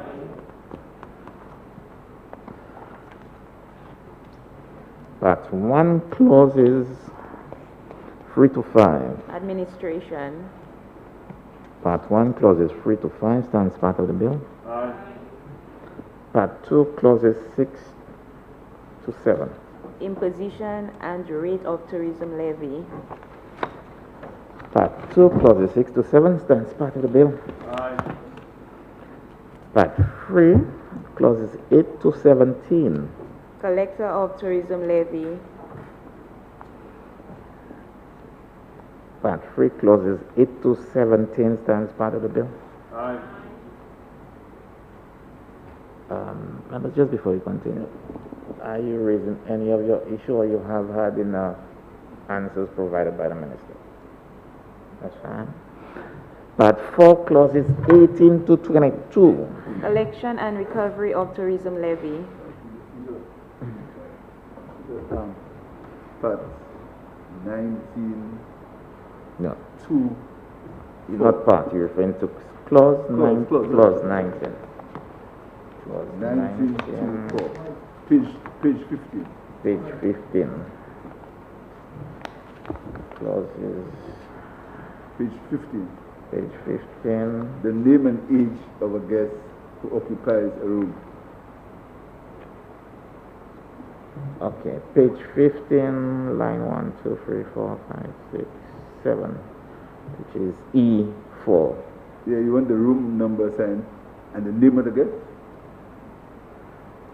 And then now when you go in, if you just fast forward and you go in the other part, you have a guest who occupies a complimentary room. That's not for me, for people that go in local room. Just to add, in an age of people's right to privacy, and an age of celebrities and people wanting their information safeguarded, there's now enough cases of people suing, and I know in some jurisdictions you can share that information with law enforcement agencies if there's a requirement to do so. But to take the name and the age of an individual and their accompaniments and whatever, and share it with an authority where people right to their information, personal information is not protected. I don't know whether this is even constitutional or legal. Prime Minister? Yeah, I mean, persons are coming to the hotel and registering their name. Yeah, so that's the name that's going to be provided. The fact is that this is being, we're not sharing, it's being provided to the tourism authority so that when they go and do the audit, that they can cost-check it with something. So it's no different than the manifest that you would have on a plane. It gives you the name of the person and their seat number. In this case, you have a room and the persons and the names and the ages, because with the age is relevant because not everybody is entitled to pay the same tax. So under a certain age, the tax is half the price. And there has to be verification that the persons were there. With regards to celebrities, we're very accustomed in the industry to dealing with pseudonym names or different names, but the fact that it's a name nonetheless of the individual that was registered at the hotel, and it's for the tourism authority persons who are doing the auditing to go there. It's not going to be audited every day, but there are going to be regular audits to make sure the manifest list that the hotel is giving is correct. But that's different. This is a report that has to be submitted every week by every property to the tourism authority. This is an audit is an audit. If you give me numbers and ages and I'm auditing you, I go to your property and I see there's audits of employers. You go to properties and you do an audit, you check the register, you see the ages, and you certify that what you submitted in your general form, 10 guests, these are the ages of the 10 guests, and then you verify it based on what's been held by the property. But to share people's private information without regard to the protection of their private information, that is what I'm wondering whether you can easily do that. And we're not talking about restricting or preventing the right to audit. And like I said, I know, for example, in some instances, you have an inherent right. If a law enforcement agency wants it, they can come and ask. If you do an audit, you come and ask for it. But to have every week all the guest names, and the member from Microsoft spoke of even, I think you said, pseudonyms or something like that. How could you do that? I'm not sure people can just give any name they want. It has to be your actual name that you register in the system, no? If I may just submit some clarification. So, if you this information will be provided as a cross-reference to what is on the ED card. So a guest comes in at the airport, suggests that they're going to Hilaire's bed and breakfast. That guest gives the ED card. The tourism authority has a basis by which they can then say, I've sent 50 people to you. Then the weekly report that you will send to the tourism authority allows us to be able to cross-reference what we have recorded at the airport and what you have sent to us. So I think it is absolutely necessary for us to reduce the number of discrepancies so that we can ensure that all of the properties are actually paying the right amount, and they're not paying any lower. We are not robbing them, or it just allows us to be able to count and to cross-reference where we are. I mean, just to add to that, when you go to Europe, or you go to, particularly in Europe, and you check in, they're asked for your passport. And that's information shared. It's going to a government authority, which is the tourism authority. The tourism authority is not selling that information to anyone. They're simply using it, as the minister said, for cross-referencing and for audit checking.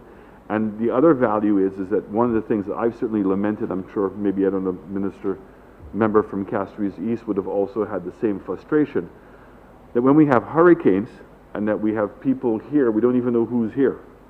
And we've had a difficult time when loved ones are trying to find their family members to cross-reference. So it is actually ideal having that information, and but that is certainly only for audited purposes. It's not for resale or to share it or cross-reference it with anything else, other than to make sure that the monies have been paid. What protections are there now? What if now that you raise that issue, what protections are there that somebody would not sell that information on or share it with a third party? I mean, you go to stores even in the UK, you go to, and they actually ask your permission to share your data, because those rights are now protected in English law, are now protected. That you cannot share. We haven't had those cases in St. Lucia as yet, but we have. Sorry? I don't think the tourism authority is in the business of that. I mean, but they're not in the.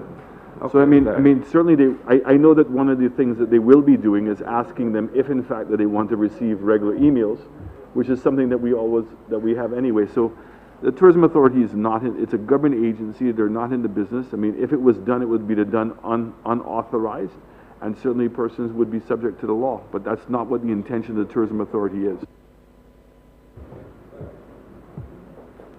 Honorable members, Part 4, clauses 18 to 22 stands part of the bill.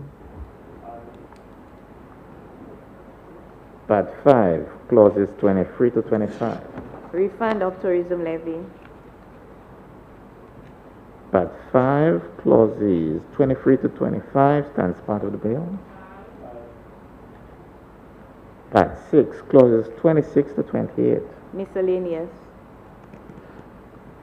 Part 6, clauses 26 to 28 stands part of the bill. Schedule 1. Section 7. Schedule 1 stands part of the bill. Schedule 2. Section 8(2)(b). Schedule 2 stands part of the bill. Clause 1. Short title. Clause 1 stands part of the bill.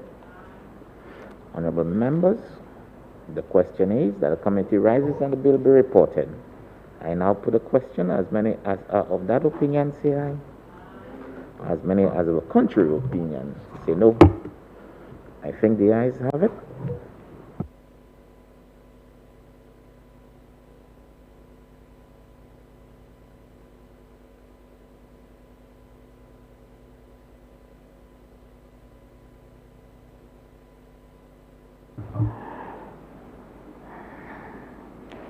Honorable members, I beg to report that the tourism levy bill went through committee stage with no amendments. Honorable Minister for Tourism. Mr. Speaker, I move that the report of the committee be adopted and the bill be read a third time and pass. Honorable members, the question is that the report of the committee be adopted and that the tourism levy bill be read a third time and pass. I now put a question. As many as are of that opinion, say aye. Aye. As many as of a contrary opinion, say no. I think the ayes have it. The ayes have it. Be it enacted by the Queen's Most Excellent Majesty, by and with the advice and consent of the House of Assembly and the Senate of St. Lucia, and by the authority of the same, as follows. This Act may be cited as the Tourism Levy Act 2020. This Act shall enter into force on the first day of December 2020.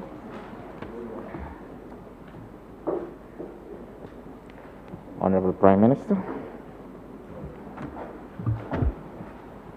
Mr. Speaker, before I ask for closure of the House, I certainly again want to thank you and your staff for the 2 days. I certainly want to thank the police officers who are here, and obviously NTN for their support. And again, I just want to appeal to all St. Lucians, Mr. Speaker, that this is a battle that we're in together with COVID. We have to win this war, Mr. Speaker. There's too much at stake, too many lives are at stake, too many livelihoods that are at stake. And I want to thank everyone for coming out to support and to make sure that we can overcome this virus. Again, Mr. Speaker, I want to thank you and ask that this House be suspended sine die.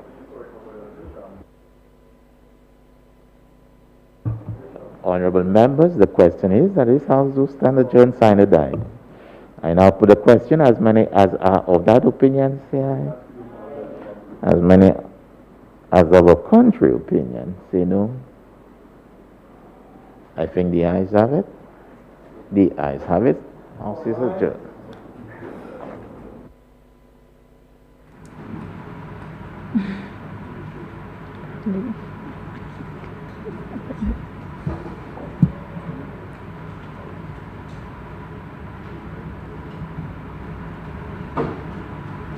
Thank you so much for staying with the broadcast. We've come to the end of the sitting of Parliament.